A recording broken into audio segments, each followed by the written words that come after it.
Mais moi, ce que j'aime dire, c'est que en fait, le gâteau, il est assez gros pour tout le monde. Il faut vraiment avoir ça en tête. Le gâteau est vraiment assez grand pour tout le monde. Il faut que tout le monde puisse trouver en fait sa part dans le gâteau. 2 choses qui m'ont fait plaisir dernièrement. Il y a un des consultants qui est venu me voir et qui m'a dit « Abdoul, tu m'as changé ma vie ». Et la deuxième chose qui m'a fait hyper plaisir, c'est... Là, comme je te disais, on a organisé l'événement au Salon H. Ouais. Il y a des mecs, ils sont venus me voir et ils me disent « Merci, on n'avait jamais vu ce genre d'endroit ». Et parce que le but, c'est quoi? C'est d'avancer. Arrêtons les mots, etc. On se met autour d'une table et on avance. On avance parce qu'on a la capacité d'avancer. Mon but, j'ai déjà atteint. D'accord. Mais en arrivant à ce but-là, je suis passé par des chemins et j'ai rencontré des gens sur ce chemin ils avaient le même but que moi, mais qui n'y arrivaient pas forcément. Ok. Et j'ai dû les laisser derrière. Et là, l'objectif maintenant, c'est d'aller tous les rechercher et de les faire avancer avec moi.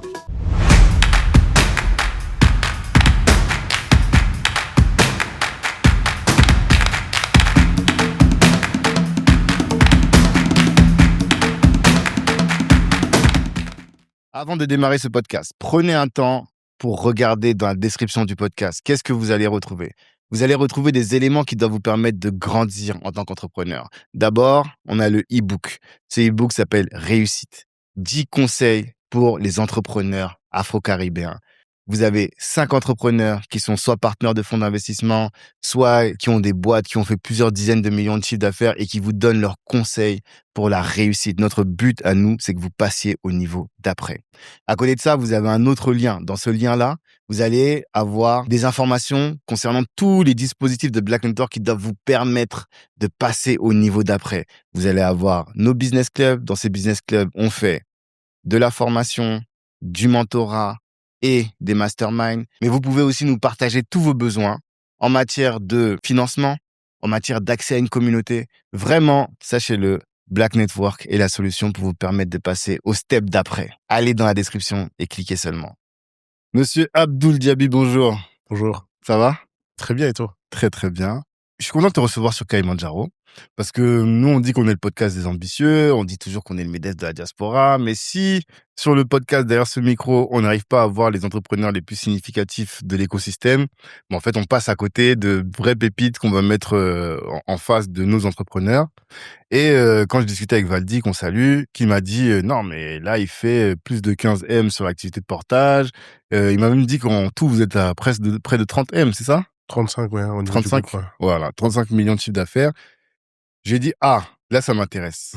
Pourquoi ça m'intéresse? Pas parce que on aime les chiffres, on veut se vanter sur les chiffres, mais il y a un concept que nous, on appelle, qui s'appelle l'impuissance apprise, qui est que si tu vois pas des gens, beaucoup de gens qui font un tel niveau de chiffre d'affaires, mais toi, tu vas te dire, non, notre vie, elle se limite à 10, quoi, tu vois, ou à 5.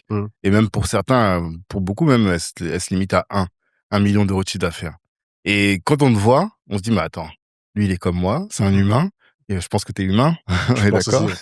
T'as deux mains, 2 pieds, en plus, j'ai pas l'impression que tu viennes d'un milieu particulièrement favorisé. Non, pas du tout. Non? Oui. Combien de frères et sœurs? 6 frères et sœurs. 6 frères et 7 sœurs, c'est ça. Ouais. Vous êtes 13 en tout, Ouais, hein. ouais, C'est ça, 13. voilà. Ouais. Vous êtes 13, donc grande famille. On pourrait, Kerry James disait on n'est pas condamné à l'échec, mais en tout cas, quand on te voyait sur ta rampe de départ, t'étais pas prédisposé à aller faire de si grandes choses. Si? Non. Non? Ouais, non. Donc, Ouais, quand on pour regarde nous, derrière, non. voilà. Mm. Pour nous, donc, c'est 2 fois plus important ou 3 fois plus important d'avoir des gens comme toi au micro, et c'est pour ça que je suis très content de faire cet épisode. Merci. La première question que je pose toujours avant de te demander de te présenter, qu'on comprenne un peu dans quelle économie tu évolues, c'est quoi ton Kalimandjaro? C'est quoi ton but ultime, là, ce que tu veux atteindre au max? C'est quoi? À vrai dire, je vais te surprendre un peu. Ouais. J'ai déjà dépassé mon but ultime. Mon premier but ultime, j'ai déjà dépassé. Ok, vas-y. C'est-à-dire que là, la situation financière à laquelle je suis actuellement, c'est quelque chose que j'aurais jamais espéré au départ. Donc, ça veut dire que j'ai déjà atteint mon premier but. Ok. Que je m'étais fixé étant jeune. Ok. Maintenant, j'ai évolué, je pense. Et c'est pas l'argent vraiment qui m'intéresse. Entre guillemets, c'est un moyen. Je le vois comme un moyen. Et mon but ultime à moi, c'est d'impacter. D'impacter l'Afrique, d'impacter des semblables, d'impacter des gens et de permettre à des gens d'avancer. Ok. Et c'est vraiment ça mon but. Parce que je pense que c'est quelque chose que j'ai toujours eu en moi. Et après, moi, je suis très croyant, donc je me dis que si Dieu m'a donné cette chance-là, il faut que je puisse en redonner aux autres. Tout à fait. Donc moi, c'est vraiment ça mon but maintenant, c'est d'impacter. Alors, je pense que il y a 2 dimensions, effectivement. Première chose, tu as atteint ton but ultime. C'est-à-dire que ton rêve, quand tu étais plus jeune, c'était quoi? Ben moi, j'avais comme rêve déjà d'avoir une liberté financière, c'est-à-dire d'attendre un salaire ou en tout cas des revenus assez élevés. Ouais. De propriétaire en fait de mon logement, de mettre bien sûr la daronne, c'est les parents. Tout ça, on a tous ce truc-là. Ça, et surtout en fait avoir des choses au pays.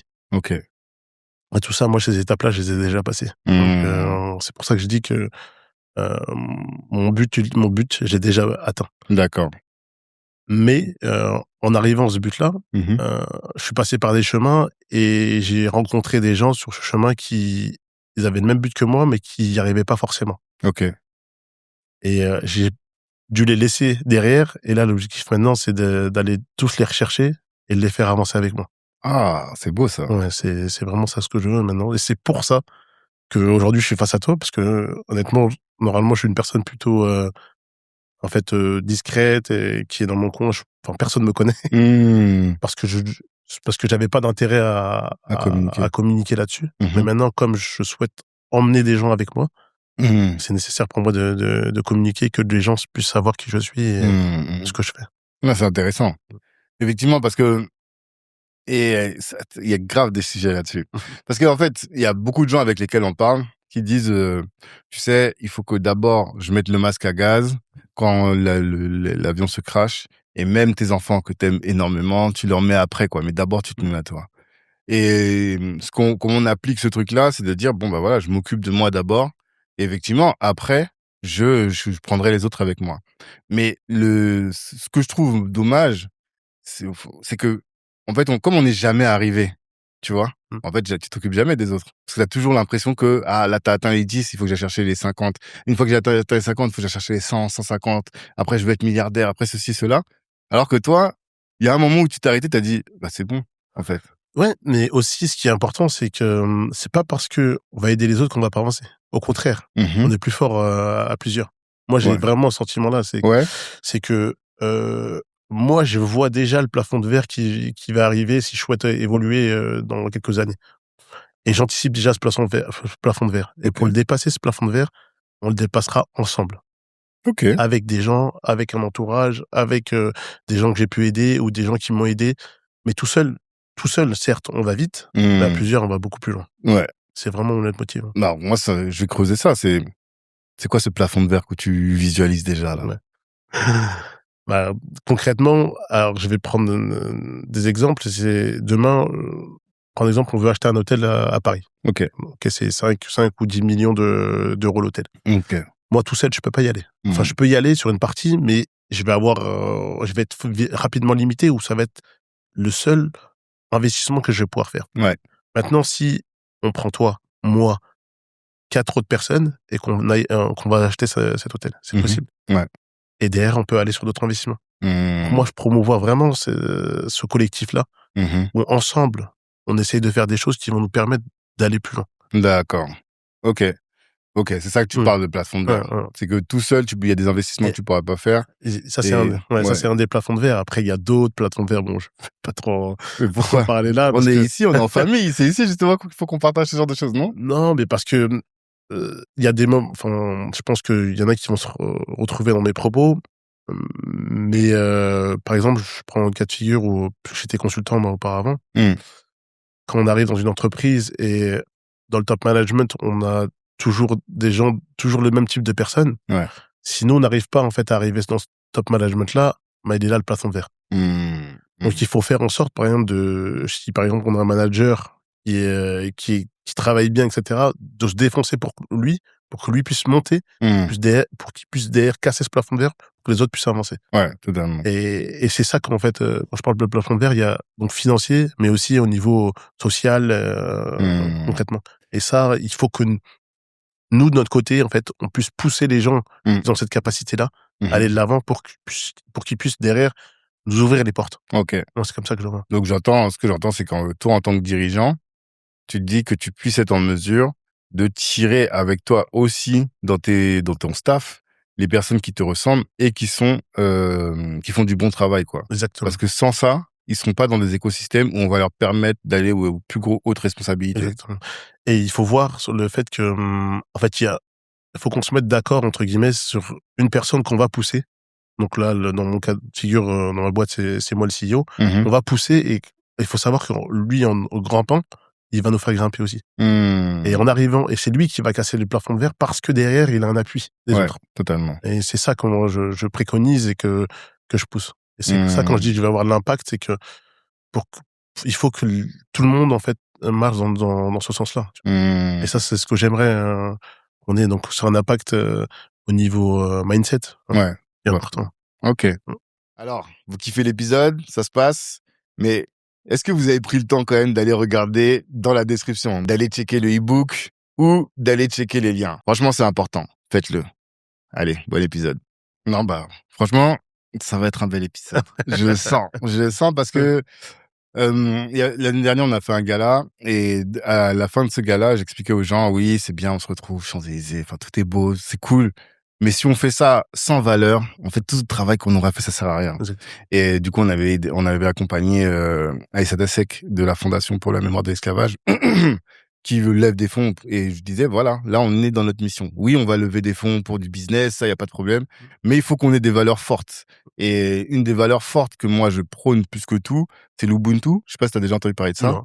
C'est un mot qui vient de la tribu de Nelson Mandela, d'Ixosa, et qu'on retrouve dans plein de pays africains, de cultures africaines. Donc, tu vas trouver l'Alodo en Afrique de l'Est, le Bumuntu en Afrique centrale et la Teranga au Sénégal. C'est aussi ça. Cette notion de dire, t'as besoin de l'autre pour réussir, en fait, tu vois. Et tu n'es épanoui que si le groupe est épanoui. Il n'y a pas de réussite seule. Et ce que tu dis, là, ça montre vraiment ça. Je trouve que ça l'illustre bien parce qu'effectivement, quand t'es tout seul, tout en haut, et que le vent, il souffle fort, mais là, en fait, toi, t'es exposé et t'es fragile, en vrai. Tu te rends compte que t'es fragile. Non, c'est ça que tu vis. Ouais, c'est exactement ça. C'est ça que je vis, en fait. Et si tu as des gens qui sont là pour te protéger, le vent, tu te paraît tout de suite moins fort. Tout à fait. Moi, tout au long de ma carrière, j'ai perdu beaucoup d'amis. Enfin, tu vois, forcément, quand t'as de la réussite, derrière, t'as des amis qui te lâchent ou qui se sentent plus, en fait, partie de ton écosystème. Alors que moi, je les considère toujours dans mon écosystème. Mais c'est juste que eux pensent que l'argent fait tout. Or non. Non, si ils ont des valeurs et si ils ont envie d'avancer, on est capable de leur mettre les moyens pour qu'ils puissent avancer. Et si on avance ensemble, on va plus loin. Ouais, c'est vraiment ça que... Je suis assez d'accord avec ça, à ceci près que... alors oui, quand tu as dit les valeurs, pour moi, c'est ça le sujet. Mais la petite question que je te poserais, c'est quelles sont ces valeurs auxquelles tu fais référence? Parce que finalement, derrière nos valeurs, il y a plein de choses différentes. Quelles sont les valeurs qui, pour toi, font la différence sur ce sujet-là? Faut vraiment avoir dans la tête le partage et surtout pas de jalousie. Ouais. C'est vraiment ce terme-là, il est important parce que malheureusement, les gens, ils sont souvent jaloux. Ok. Mais moi, ce que j'aime dire, c'est que en fait, le gâteau, il est assez gros pour tout le monde. Il faut vraiment avoir ça en tête. Le gâteau est vraiment assez grand pour tout le monde. Il faut que tout le monde puisse trouver, en fait, sa part dans le gâteau. Après, c'est aussi aux dirigeants de voir où est-ce que le gâteau peut être mangé par une personne. Tout à fait. Donc il y a aussi cette partie-là. Il y a aussi cette partie-là. Mais c'est un travail de tous les jours. Tu vois, moi, c'est ce que je fais. Tu vois, moi, au quotidien, avec mes consultants, j'essaie de détecter les talents ou les personnes qui vont plus loin pour les intégrer dans des projets. Ok. C'est ça, franchement, tout le monde a des choses à apporter. Si chacun met sa pierre à l'édifice, on peut aller hyper loin. Je suis d'accord avec ça. Et je pense que ça fait 5 minutes qu'on parle. Il y a des gens qui se disent, mais c'est mes consultants, qu'est-ce qu'il fait? C'est quoi son métier? Mais on va y revenir. Ce monsieur est à la tête d'une ESN, en tout cas, d'une boîte de conseil en informatique et aussi d'une boîte de portage salarial. On expliquera par la suite ce que c'est. Mais j'aimerais encore rester là-dessus. Parce que, je rebondis toujours sur des sujets qui sont mes sujets du moment, tu vois. Et j'en parlais encore tout à l'heure avec Valdi au téléphone. Je disais, je pense qu'il y a beaucoup de gens qui aimeraient réussir, mais qui ne veulent pas réussir, tu vois. Ouais. Parce que, en fait, la réussite à un certain niveau, et quand je parle de réussite à un certain niveau, il y a plein de choses qui rentrent dedans, mais je parle de la réussite économique, c'est-à-dire arriver à ton niveau d'entrepreneuriat. Déjà, faire ce qu'il faut faire, accepter de se séparer de certaines personnes, se transformer soi-même à un certain niveau. Ça, déjà, tout le monde ne veut pas le faire. La deuxième chose, c'est pour faire quelque chose derrière qui soit solide. Parce que aujourd'hui, nous, on fréquente beaucoup d'entrepreneurs. Beaucoup d'entrepreneurs ont des boîtes qui montent parfois 10, 15, 20, 30 millions, mais qui sont totalement fragiles. Okay. Moindre coup de vent, la boîte, elle s'envole. Et pour ça, c'est bien souvent venir réussir à compléter des défaillances que nous, on a dans nos caractères, dans nos comportements, tu vois. Moi, par exemple, je suis un grand rêveur, donc je vais sortir plein de projets. Tous les jours, j'ai des nouveaux projets, de nouvelles idées. Mais si je veux construire quelque chose qui soit stable et qui va durer, il faut que j'arrive à développer des compétences qui amènent à ces projets-là de la stabilité, tu vois. Mais pour ça, ça veut dire qu'il faut que j'aille à l'encontre de ma nature, tu vois, ou que je travaille avec des personnes qui sont totalement différentes et donc qui vont appuyer sur mes faiblesses, tu vois. Ouais. Et ça, faut l'accepter. Ouais. Et il y a peu de gens qui réussissent à l'accepter. Donc, il y a une phrase là de Snoop, il disait « Pay the cost to be the boss », tu vois, paye le prix pour être le boss. Mais est-ce que tout le monde veut suffisamment réussir pour être capable d'accepter tous les trucs? Je sais pas. Et du coup, les gens que tu veux faire monter, ben, est-ce qu'ils vont accepter ça? Bah, moi, dans l'écosystème dans lequel j'évolue, des consultants, nous, notre quotidien, c'est apprendre des nouvelles choses. Okay. Ça veut dire que, tu vois, moi, je sors d'une école d'ingénieur. Après, je suis parti faire une école en master de commerce à l'ESSEC, tu vois. Donc, ça veut dire, tu vois, on est dans le perpétuellement, on essaye d'apprendre. Tu vois, c'est notre mindset, c'est notre caractère. Donc, déjà, ça facilite, en fait, ce cas de figure. Et donc, c'est souvent parmi ces personnes-là que je sélectionne. Et après, moi, je fais beaucoup d'introspection, tu vois, sur moi-même, tu vois, je médite beaucoup. Je me retrouve entre moi et moi-même. Et j'essaie de comprendre qui je suis. D'accord. Et une fois que je comprends qui je suis, j'essaie de comprendre quelles sont mes faiblesses. Et mes faiblesses, j'essaie de m'entourer avec des gens qui ont ces qualités. Bon, ça, c'est vraiment mon mindset, tu vois. Et est-ce que tu arrives justement, ou bien comment tu gères le fait pour prendre quelqu'un qui a une compétence qui est différente de la tienne, c'est-à-dire que tu vas devoir travailler au quotidien avec quelqu'un qui fonctionne radicalement différemment de toi. Comment est-ce que tu arrives à gérer ça? Alors déjà, dans un premier temps, pour le recrutement, souvent, je fais appel à des personnes qui ont ces qualités-là, qui sont dans mon entourage. Ça, c'est la première chose.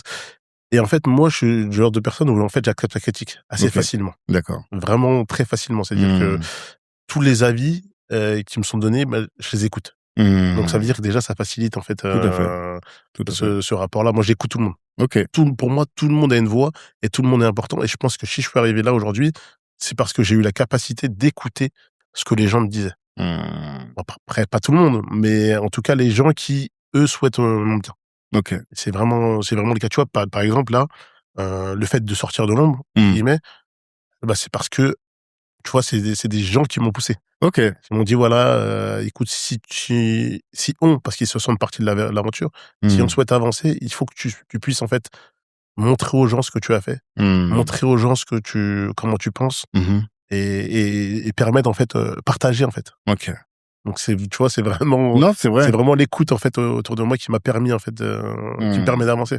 Non, je trouve que ça, effectivement, c'est quelque chose qui est pas assez mis en avant. Et j'ai un de mes potes qui est à la tête d'un fonds d'investissement et il me dit que quand il choisit les profils dans lesquels il va investir, ça, c'est une qualité qu'il essaie de détecter, tu vois. Il dit, il faut que les gens soient coachable. Donc, on voit qu'en termes ils acceptent le coaching, ils acceptent les feedbacks, ils acceptent des trucs. Et la vérité, c'est qu'il y a très peu de gens qui sont comme ça. Et moi, j'ai une capacité, par contre, là-dessus, tu vois, c'est typiquement, sur mes podcasts, tu vois, à chaque fois que je fais un podcast, j'ai des gens qui, reçoivent X remarques, etc. Mais je les prends tout en compte. D'accord. Tout en compte. J'ai aucun sujet là-dessus. J'ai aucun problème. Tu vois, moi, j'aime, parce que c'est des gens qui, t'as une visu, toi, forcément, qui est pas parfaite. Avec l'aide des gens, t'arrives à avoir une visu, en fait, qui est, en tout cas, plus réelle de ce que c'est. Ouais. Est-ce que tu as eu un exemple, justement, de situation où, voilà, t'étais au-delà de la visibilité que tu as évoquée, mais que toi, t'étais ferme ou fermé sur un sujet et on t'a ouvert les yeux sur un truc et tu te dis ah bah oui. Ouais, j'en ai eu pas mal. Bah, typiquement sur l'investissement au Maroc, par exemple. Ok. Moi, au départ, donc je suis d'origine sénégalaise. Donc au départ, moi, j'étais assez fermé.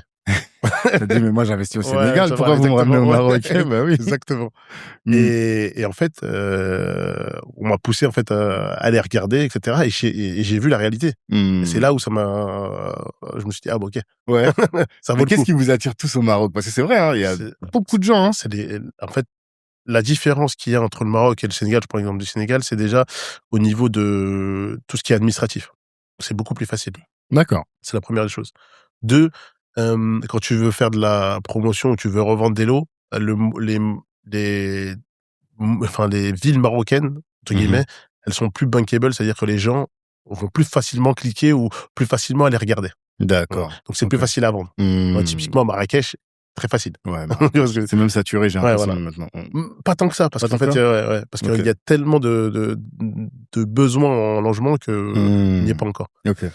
Et donc voilà, c'est ça, c'est la partie administrative et le fait que en fait le pays il est développé. Et après, la troisième chose, c'est les rentabilités. Ok. Les rentabilités. Et quatrième chose, parce que j'aime bien le dire, j'en parlais avant-hier avec une personne, c'est quand même au niveau des finitions sur l'immobilier. Ils bossent bien. Ouais. Ok. Ah, c'est vrai que bon, j'ai pas envie de mal parler. Moi, j'essaie de jamais mal parler de l'Afrique noire, mais on est en cours de progression. On est en cours de progression. Franchement, sur des logements où tu regardes, j'étais dans un logement à Abidjan, en bas, il y avait une Bentley. Ouais. Donc, je me dis, vraiment, les gens qui sont là, il y a des revenus, quoi. Ouais. Je rentre dans le logement, tu vois, quand tu regardes rapidement, tu vois, tout est beau, tout est bien installé et tout. Après, quand tu commences à regarder vraiment les joints et tout, tu te dis, ah ouais, non. Après, la problématique, elle est laquelle? C'est que on fait travailler des gens où leur envie, c'est pas forcément de faire quelque chose de beau. Ils veulent juste avoir leur salaire à la fin du mois ou juste manger. Ok. Donc, c'est aussi ça. Ouais. Pour moi, c'est aussi ça. Mais tu penses qu'ici, ils ont pas envie de manger? Ben, on mange dans tous les cas ici. Ouais. Quoi qu'il en soit, ici, on mange. Ok, d'accord. C'est ça. Et je pense que c'est la rigueur aussi. C'est-à-dire que, il faut que nous, au niveau du mindset, on se dise que, aussi c'est notre image qui est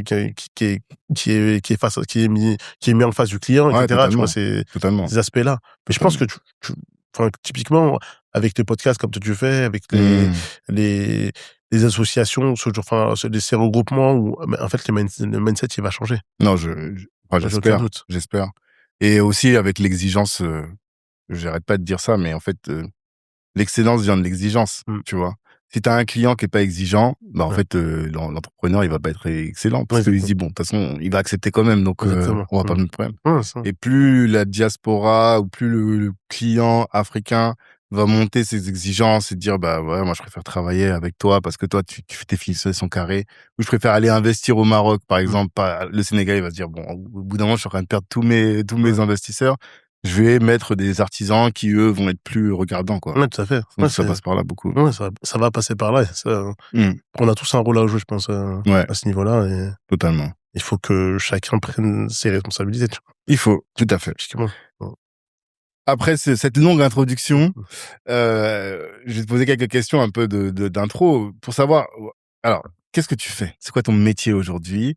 Quel est ton chiffre d'affaires? Combien t'as de salariés ou de consultants? Enfin, voilà. Est-ce que tu peux nous donner moi, j'ai créé, il y a 4 ans, pardon, une ESN, une entreprise du service numérique. Où on propose des services typiques de l'ESN. Donc, c'est placer des consultants chez des clients.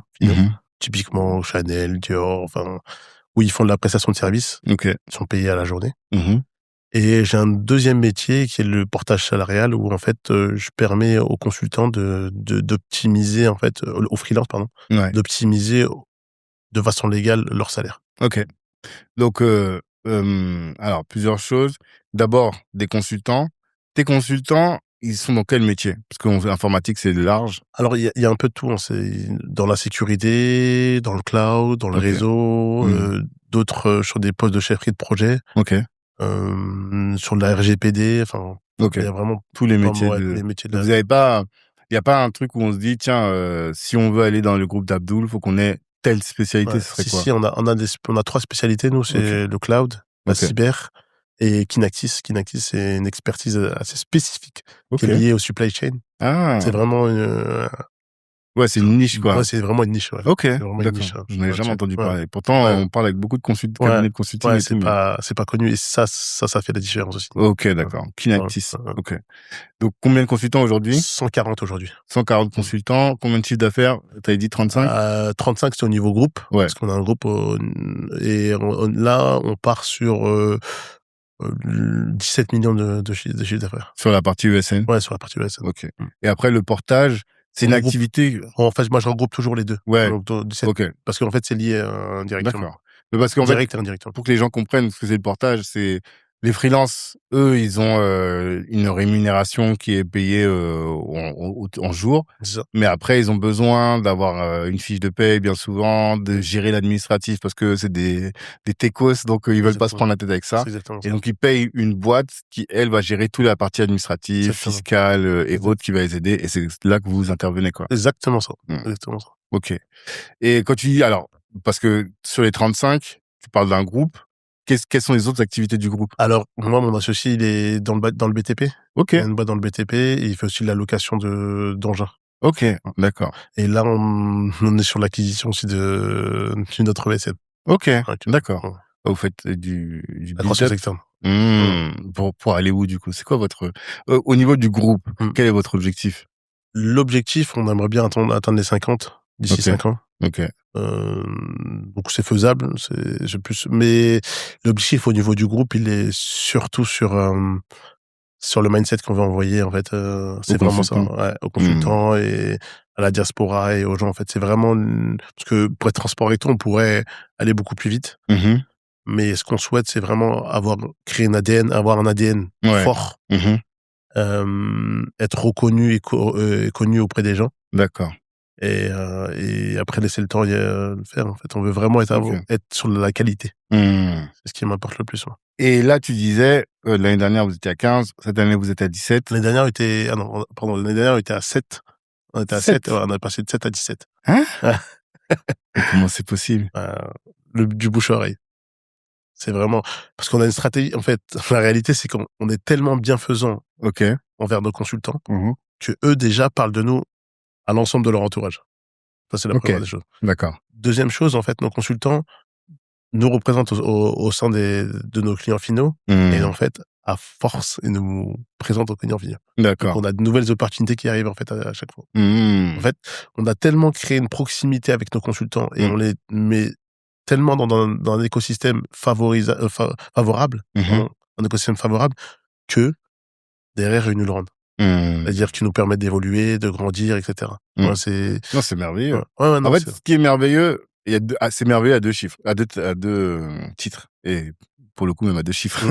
Dans le sens où 7 à 17, tu vois, je suis pas bon en maths, du coup, je peux même pas calculer combien, mais t'es à plus de 100% d'augmentation en un an. C'est incroyable. C'est assez rare, tu vois. C'est énorme, vraiment. Pourquoi? Parce que nous, avant d'aller chercher la croissance, on a travaillé sur le produit. Ok. C'est-à-dire qu'on a vraiment travaillé sur notre ADN, qu'est-ce qu'on voulait transmettre, quelles sont les offres qu'on a. On a vraiment travaillé en amont sur ce produit, sur cette chose-là. Avant même d'être visible, avant même de commencer quoi que ce soit. Et on a beaucoup travaillé là-dessus, et c'est ça qui maintenant, on récolte les fruits, en fait. Ok. D'accord. C'est vraiment ça. Et nous, le chemin qu'on a pris, c'est vraiment aller sur l'ADN et la mise en avant du consultant. D'accord. Parce que nous, le consultant, ce qu'on lui propose, c'est... Donc, on lui offre des missions, on peut lui proposer le portage salarial, mais derrière, on le fait rentrer dans une communauté. Ouais, forcément. Et là, cette communauté, c'est des gens qui nous ressemblent, c'est des gens qui veulent et qui ont tous les mêmes buts. Et nous, on les aide là-dessus. Ça veut dire que nous, on a l'expérience... souvent, en fait, leur rêve, la plupart des gens, c'est... Ok, je veux construire la villa de la daronne, ou je veux... Ce genre de choses-là, nous, on peut les accompagner. Ouais. On a l'expérience. Ce qui est pas en plus impossible, parce que en fait, je sais plus avec qui je parlais ça, mais cette semaine, on dit ça. Les plus riches en France, c'est les consultants. Clairement. Ils ont plus de cash. Ouais, c'est clairement. C'est incroyable. Il n'y a même pas de doute. Les gens s'en rendent pas compte, mais c'est le cas. Et nous, l'idée, c'est, comme tu disais, c'est avec cette communauté, derrière, c'est aller plus loin.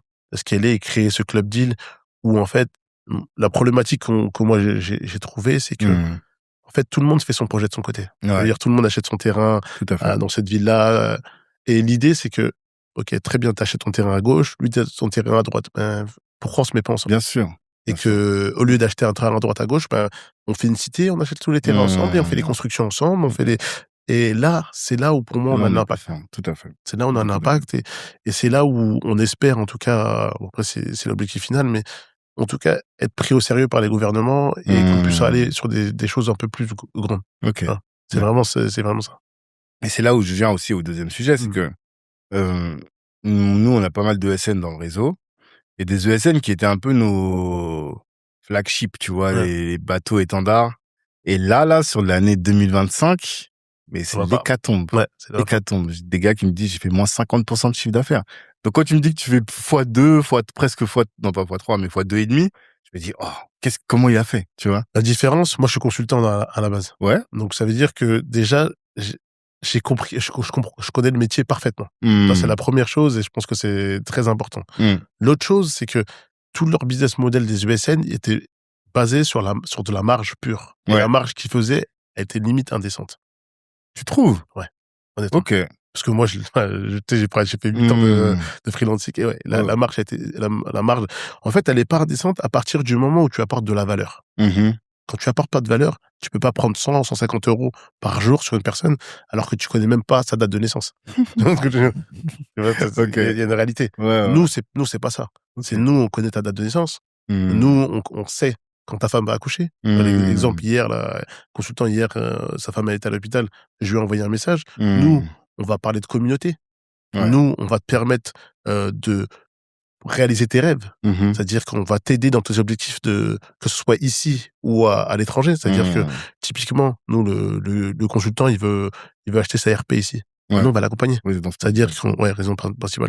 On va l'accompagner. On va le présenter à un réseau de banquiers avec qui on a des très bonnes relations. On va lui faire profiter d'un écosystème qu'il n'aurait pas eu dans d'autres ESN. Parce que la plupart des ESN, ils s'arrêtent à la marge qu'ils font et à payer le salaire du consultant ou du freelance.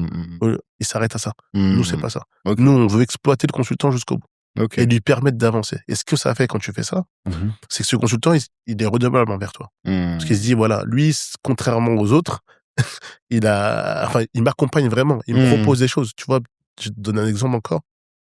Semaine dernière, on a organisé un événement. Il y avait plus de 150 consultants. On a pris des salons Watch.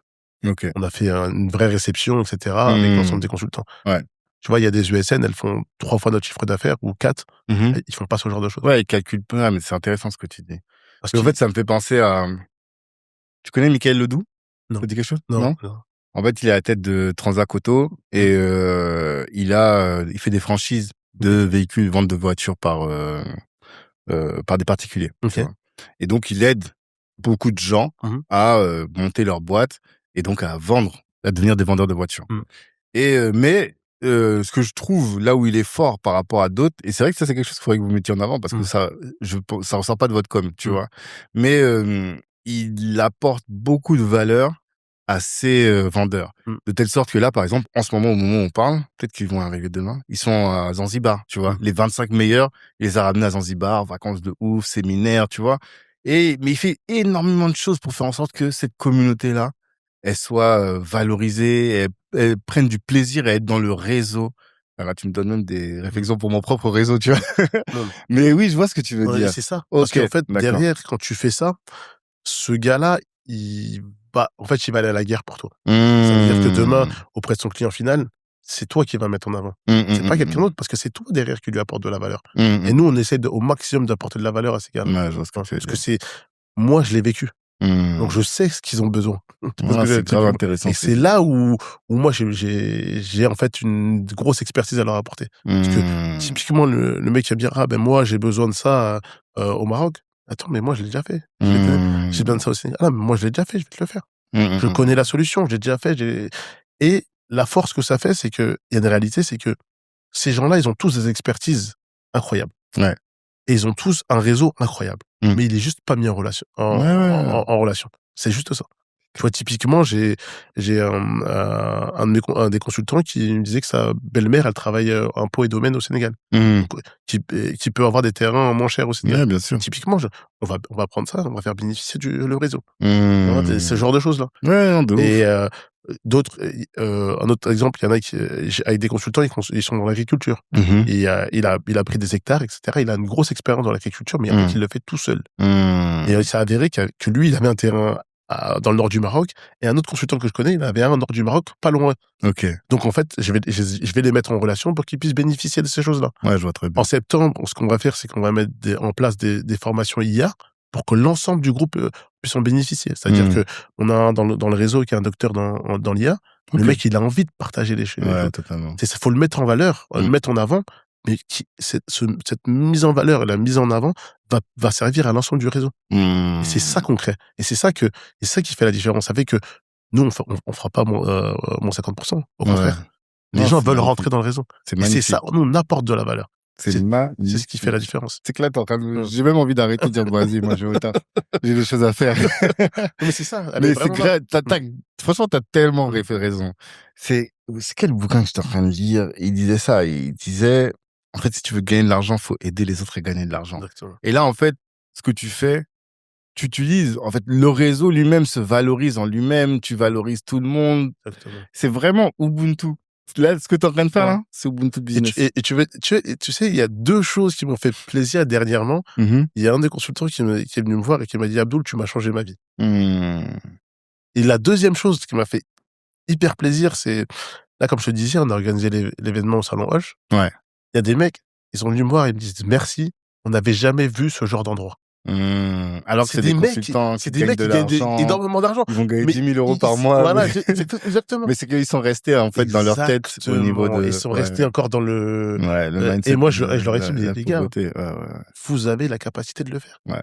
Et il y a des gens qui sont là-bas qui gagnent moins que vous. Exactement. C'est le pire. Exactement. Putain. Et rien que ce genre d'événement, je t'assure que même mentalement pour eux, ça leur débloque quelque chose. Non, mais c'est sûr. C'est sûr à 100%. Et c'est ça qu'on veut faire. Parce qu'en fait, ces gens-là, on a tous les mêmes objectifs.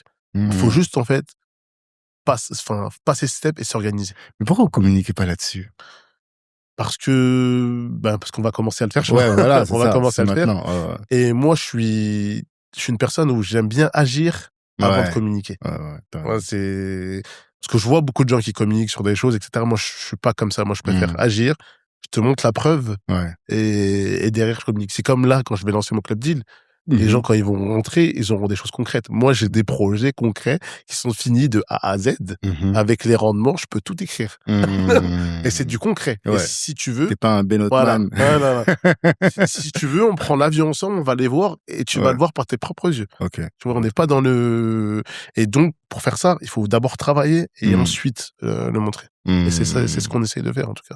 Et là, du coup, là, on est sur la phase où on cherche à montrer et à attirer les gens. Ok, d'accord. Non, franchement, c'est grave intéressant. Là, en fait, je comprends. Après, bon, je sais pas si ça explique à 100%, mais c'est ton explication, donc je la prends. Mais, je sais pas. Parce que je sais pas, les gars avec qui j'étais, dont je parle là, ils ont aussi des communautés. J'ai l'impression aussi qu'ils font des trucs, tu vois. T'as l'impression. Ouais, c'est ça aussi. Après, nous, on voit de l'extérieur.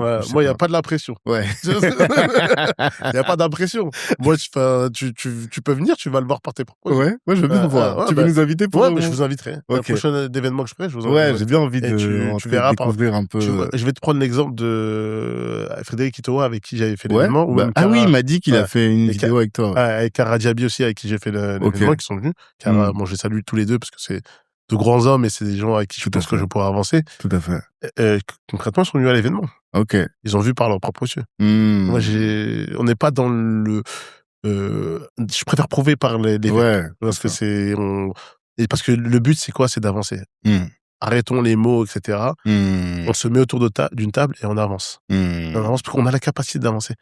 Pourquoi pourquoi on va inventer des histoires, etc. Non. Les faits sont là. Il y a des preuves. Avançons. Tout à fait. T'as raison. Non, t'as grave raison. Franchement, t'as grave raison. C'est passionnant. Et là, je sais que, franchement, je m'attendais pas à ce qu'on ait cette discussion. Mais je pense que même dans ma tête, là, on a parlé en 3 minutes, il y a un avant et après. Parce que les gens vont voir. Juste, ils vont voir. D'où tu viens? Parce que bon, on entend tout ça, on se dit, le gars, 140 consultants, 35 millions de CA, c'est un humain comme nous, mais il a l'air quand même bien câblé. D'où il sort? C'est quoi ton histoire? Moi, je suis né Paris 20e. Paris 20e. J'ai grandi dans le 13e arrondissement. Sénégalais? Ouais, sénégalais d'origine. Sénégambien ou sénégalais? Sénégambien aussi. Ok, d'accord. D'origine. Okay. Donc sénégalais, Gambie. Ouais, okay. Exactement comme Kader. Comme Kader, qu'on salue aussi. J'ai grandi dans le 13e. Voilà, j'ai fait mes études dans le 13e. Ensuite, j'ai fait une école d'ingénieur. Ouais. T'as pas dit... Ah si, on a dit tout à l'heure que vous étiez 13. Parce que pour moi, c'est important, ce genre d'information. Ouais. Non, c'est vrai, t'as raison, c'est très important. Moi, je suis au milieu. Je suis l'enfant du milieu, donc j'ai pris l'expérience des grands et j'ai appris des grands. Mais t'es pas trop gâté comme les petits. Non, voilà, exactement. Je suis pas trop gâté. Au contraire, je dirais que la place du milieu, c'est la place la plus dure. Ah, plus dure, pourquoi? On te calcule moins? Ouais, on calcule moins, exactement. On calcule moins et parce que l'attention, elle est toujours sur le grand et le dernier. Ouais, et quand t'es au milieu, on calcule moins. Mais c'est parfait parce que ça te laisse le temps de grandir et d'apprendre d'en haut et d'en bas. Tout à fait. Je suis assez d'accord avec ça. C'est la bonne chose. Et d'ailleurs, tu vois, moi, j'ai mon frère qui travaille avec moi, mon grand frère, avec nous sur la partie commerciale. Donc oui, comme je te disais, j'ai grandi dans le 13e. Ensuite, j'étais un enfant assez turbulent. Turbulent dans le bon sens du terme, c'est-à-dire qu'en fait, j'avais l'impression de m'ennuyer à l'école. Clairement, c'était le cas parce que j'ai compris par la suite. Et ensuite, j'ai fait une école d'ingénieur classique. Mais alors, tu t'ennuies à l'école, mais t'as quand même réussi à devenir ingénieur. Oui. Et là, ma fille qui écoute, là, elle va dire, ah, mais c'est bon, j'ai pas besoin de calculer l'école, je vais devenir... Oui, parce que je pense que j'avais des facilités. D'accord. Clairement. Je pense que s'il y a des gens qui étaient à l'école avec moi qui regardent, ils vont rigoler parce que c'est maintenant que je me rends compte alors qu'ils me l'avaient dit depuis. Et du coup, j'ai fait mon école d'ingénieur où j'ai eu pas mal d'anecdotes. Franchement, c'était pas facile. Ouais. On va pas se mentir. Quand je te T'as fait quelle école? J'ai fait l'ECE. Ok, je connais pas. C'est École centrale d'électronique. Ok, d'accord. Et c'était pas facile parce que dès mon arrivée, on a essayé de me mettre des bâtons dans les roues, mais c'est le jeu. C'est le jeu. C'est-à-dire, est-ce que tu as une anecdote? Ouais, clairement. Alors, on avait la première année, on devait faire 6 mois en fait au Canada, à Montréal, à Concordia. Et au premier semestre, on devait faire des inscriptions pour aller au Canada. Et j'ai le directeur de l'école qui allait voir une fille de l'administration et qui lui a dit ne lui remplis pas son dossier. Dans tous les cas, il va être viré au bout de 3 mois, lui. Mais pourquoi? T'avais un mauvais comportement? Juste sa tête... Ouais, voilà.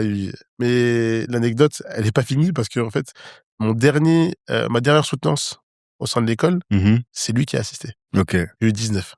Je lui ai cloué le bec. Alors qu'au départ, il était là, il me disait, tu vas pas rester, etc. Il me voyait comme une personne qui allait pas pouvoir aller jusqu'au bout. D'accord. Donc, mais juste parce que t'étais un Renoir ou tu pensais ça? Il n'y en avait pas beaucoup dans l'école? Ah, voilà, c'est ça. D'accord. Donc, je pense que je suis même sûr que c'est ça. Je comprends. Je comprends. D'accord. Bon, on passe par-dessus. Enfin, c'est des choses de la vie. C'est comme ça qu'on se construit aussi. Donc, c'est une bonne chose. Ensuite, moi, je suis parti en fait 2 ans aux Émirats Arabes Unis. Où je travaillais pour l'ambassade de France. En VIE? Ouais. D'accord. Où là, j'étais responsable informatique, toute la zone Middle East, IMIA, exactement, IMIA. Où là, en fait, j'ai bien voyagé. Je fais quasiment tous les pays du Golfe. Pas mal, etc. Et t'en ressors avec quoi, d'un point de vue professionnel, de ça? Beaucoup de compréhension des différences culturelles. D'accord. Les aspects aussi, les aspects vraiment politiques, État, etc. Parce que j'étais en ambassade. Ah oui, c'est vrai. Beaucoup de choses. Même la façon de se tenir, les choses qu'il faut dire et pas dire, les complots interne, enfin, niveau politique. Ça y va. Ouais, c'est pas le privé à côté, c'est de la rigolade. Non, je vois très bien. Là, ça, j'ai beaucoup appris là-dessus. Sur cet aspect-là, j'ai beaucoup appris. Et moi, je dirais c'est tout. Après, techniquement, etc. Tu vois, ça m'a permis quand même. Et aussi personnellement, C'était la première fois que je partais tout seul dans un pays à l'étranger. Donc, et ça, c'était obligatoire dans le cadre de la formation? Non, c'est moi qui... Là, c'était post-école d'ingénieur. J'étais déjà diplômé, etc. D'accord. C'est moi qui avait souhaité partir à l'étranger. Ok. Donc, j'avais envie de progresser en anglais. C'était une très bonne opportunité. À ce moment-là, les Émirats Arabes Unis, c'était pas les Émirats Arabes Unis de maintenant. C'était pas connu comme... Ok. C'était en quelle année? C'était en 2014. D'accord. Donc, ok. Et après, tu rentres à l'ESSEC? Ouais, après, j'entre à l'ESSEC. Pourquoi? Parce que j'ai appris une chose quand je suis parti aux Émirats Arabes Unis, c'est que si je voulais aller loin, il me fallait deux choses. Déjà, l'aspect management, mais aussi une grande école sur mon CV. Ok. Mais ça, c'est pour aller loin en tant que salarié. En tant que salarié. C'est ça, on est d'accord. À ce moment-là, toi, tu ne te voyais pas dirigeant d'entreprise. Non, à ce moment-là, non. Je voulais avoir des gros postes au niveau entreprise, tu vois, en tant que salarié. D'accord. Et je savais que pour avoir ces gros postes-là, il me fallait l'ESSEC sur le CV et il fallait des notions de management parce que j'étais une personne très technique, mais j'avais pas des notions du système d'information en global. Donc il fallait absolument que j'apprenne ça. Donc j'ai appris ça à l'ESSEC pendant 1 an et demi, c'était l'idéal. Et du coup, ça m'a beaucoup servi dans ma carrière parce que, tu vois, typiquement, moi, à 30 ans, j'étais déjà responsable d'infrastructure. Donc c'est des postes que tu as à 40, 45 ans. Ouais, mais ça, c'est parce que tu as appris à manager. Ouais, j'avais... Qu'est-ce que tu apprends concrètement à l'ESSEC? Parce que moi, aujourd'hui, je vais te dire, il y a deux choses que je retiens de ces grandes écoles de commerce. Tu as une vision un peu générale sur l'entrepreneuriat. Donc, toi, t'es très technique. Donc, tu vas regarder un peu de management, là, on a entendu parler, un peu de finance, des notions un peu transversales, quoi, sur le business. Mais, pour moi, l'asset principal, c'est le réseau. Exactement. On est d'accord? On est d'accord. Ok. On est d'accord. C'est le réseau. Moi, toutes les personnes qui étaient dans mon master SP, elles sont tous à des gros postes, là. Ouais. Donc, c'est le réseau. Et tu fais du business avec eux? Non, parce que j'en ai pas besoin, mais ça va arriver. Ok. Ouais, c'est l'étape pas d'après. exclu, quoi. Ouais, c'est l'étape d'après et c'est prévu. Et tu l'as fait directement après l'école ou bien t'as bossé et après t'as fait l'ESSEC? J'ai bossé et après j'ai fait les... Ok, d'accord. Et du coup, c'était un gros investissement? Ouais, je l'ai fait en alternance. Ok. Ouais, je l'ai fait en alternance. D'accord. Ça, c'est bien. Ouais, volontairement, je l'ai fait en alternance. Parce que c'est une sorte d'exécutif, non? C'est pas un exécutif? Et ça, tu peux le faire en alternance? Ouais, tu peux. Je savais pas du tout. Tu peux. En fait, certains très spécifiques, tu peux. Parce que celui-là, il était quand même, t'avais besoin d'avoir des notions techniques. En fait, ce qui te permettait, c'est de voir la DSI dans sa globalité et de sortir ton œil de ingénieur réseau et d'avoir une visibilité sur l'ensemble de la DSI. Comment fonctionne la DSI, quels sont les différents mécanismes pour faire de la stratégie de ta DSI. En fait, c'était beaucoup de la stratégie de ta DSI. Ok. Ouais, c'est-à-dire quand on sortait du master, on était capable de définir une stratégie de ton SI sur 5 ans. Ok. Et ça, on était vraiment spécialisé là-dessus. Okay. Moi, je suis très très bon là-dessus. Ça s'est vu très rapidement quand j'ai rejoint quand j'ai travaillé après chez des clients. Tu as vraiment une vue 360. Ok. Et donc, tu sais où est-ce que ça bloque, qu'est-ce qu'il faut faire, quels sont les projets que tu prévois, comment présenter demain à ton board, en fait, les budgets que tu vas devoir avoir pour avancer, etc. Tu vois, tout ça, ça tu l'apprends. Ouais, c'est ça. Ouais. Ça te donne une autre vision. En fait, tu passes d'ingénieur réseau à une personne qui est capable de voir tout l'ensemble de la DSI. C'est ça. Et c'est plus pareil. Ouais. Et du coup, après, tu peux prétendre à des nouveaux postes, à des gros postes. C'est ça. Et donc, vous savez que l'ESSEC, parce que souvent on se dit, bon, quand on vient de quartier, grande famille, on pense pas à ces trucs-là. On nous ouvre pas les yeux là-dessus. Déjà, qu'est-ce qui a fait que tu t'es dit, moi, je peux être dans une école d'ingénieur, tu vois? Parce que j'imagine que tes parents, ils étaient pas en train de, comme moi, je filme mes enfants tout le temps, Stanford, Harvard. Non. Tes parents, ils devaient pas te prendre la tête avec ça. Première chose. Nous, à l'époque, je sais que si tu faisais la fac, déjà, c'était bien, quoi, tu vois? Qu'est-ce qui fait que toi, tu vas en école d'ingénieur? Et ensuite, qu'est-ce qui fait que tu te dis, l'ESSEC, je peux? Tu vois. Mais d'abord, là, il y a l'école d'ingénieur. L'école d'ingé, alors moi, je dirais, il y a une part de chance, il y a une part je pense, de choses que j'avais déjà indirectement en moi. Ok. Alors, quand je dis la part de chance, c'est que j'avais un ami, moi, son frère, il était ingénieur. Ok. En informatique. Donc, en fait, on pouvait lui poser des questions, etc. On pouvait toucher, en fait, ce que c'était d'être un ingénieur en informatique. Et l'autre chose, c'est que, en fait, moi, j'ai toujours été depuis petit intéressé par l'informatique. Okay. Donc je savais que je voulais travailler dans ce milieu-là. Là, typiquement, mon stage de 3e, moi je l'ai fait à Montgallet. Ok. Parce que, Ouais, tu vois, donc, Montgalais, ouais, pour ceux qui connaissent, ouais. c'est le temple Ouais, de l'informatique, quoi. exactement, exactement. Ok. Et donc, tu vois, j'avais cette vision-là où, je suis allé demander, en fait, au frère de mon ami, comment atteindre le niveau d'école d'ingénieur, qu'est-ce que c'est que le métier d'ingénieur en informatique, etc. Donc, D'accord. c'est ça qui m'a beaucoup aidé. Et Ok. l'ESSEC, pour l'ESSEC, enfin, moi, je me suis jamais mis de barrière. Moi, l'ESSEC, ça aurait pu être l'ESSEC ou quelque chose. Ouais, INSEAD, Ouah, n'importe. non, Je peux. je peux. Pourquoi Magnifique. je pourrais pas? Ouais, mais Ouais, non, mais tu dis ça, en fait. ouais, Bon, faut que tu sois une race un peu particulière, tu vois, parce que il y a plein de gens, ouais. quand tu leur dis ça, non, mais moi je peux pas, j'oserais pas, tu vois. Non, il y a pas de, enfin, on est tous des êtres humains, hein. Il y Ouais. a pas de, il y a pas de raison à partir du moment où on a la volonté et qu'on a pris cette trajectoire-là, faut y aller. Ok. Faut y aller, moi, tu vois. Après, c'est vrai que c'est pas si facile parce que t'as du mal à passer, Ouais, t'as les tests déjà. en anglais, c'est pas, Après, toi, ton expérience internationale t'a permis ouais, d'être un bon niveau d'anglais, première exactement, chose. ouais. Et après, le Taj Mahal, c'est quoi? Qu'est-ce qui t'a permis Ben, après, je pense que tu j'ai t'es des bien facilités. préparé? Ouais, Ah, j'ai des facilités toi, aussi, t'as des donc, facilités, c'est ouais, ça que j'entends. Ok. j'ai un peu de facilité, donc, et je me suis un peu préparé aussi. Ok. D'accord. Et ça a suffi. Et après, j'avais aussi quelque chose à apporter à l'école parce que j'avais un projet clair. Ok. C'était C'est-à-dire quoi ton projet à ce moment-là? que je savais que je voulais être DSI. Ok. Et j'avais la trajectoire d'une personne qui pouvait être DSI parce que je venais de la technique. Je maîtrisais parfaitement ma technique. Ok. J'avais, en fait, travaillé à l'ambassade, donc ça veut dire les jeux politiques, etc. J'avais cette notion-là.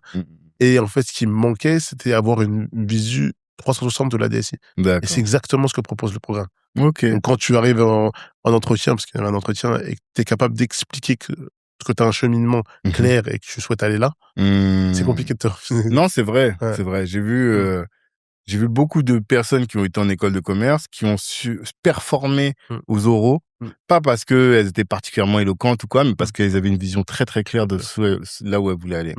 Et ça montre que toi, depuis très longtemps, tu as souvent eu cette vision claire. Et pourquoi est-ce que j'insiste là-dessus?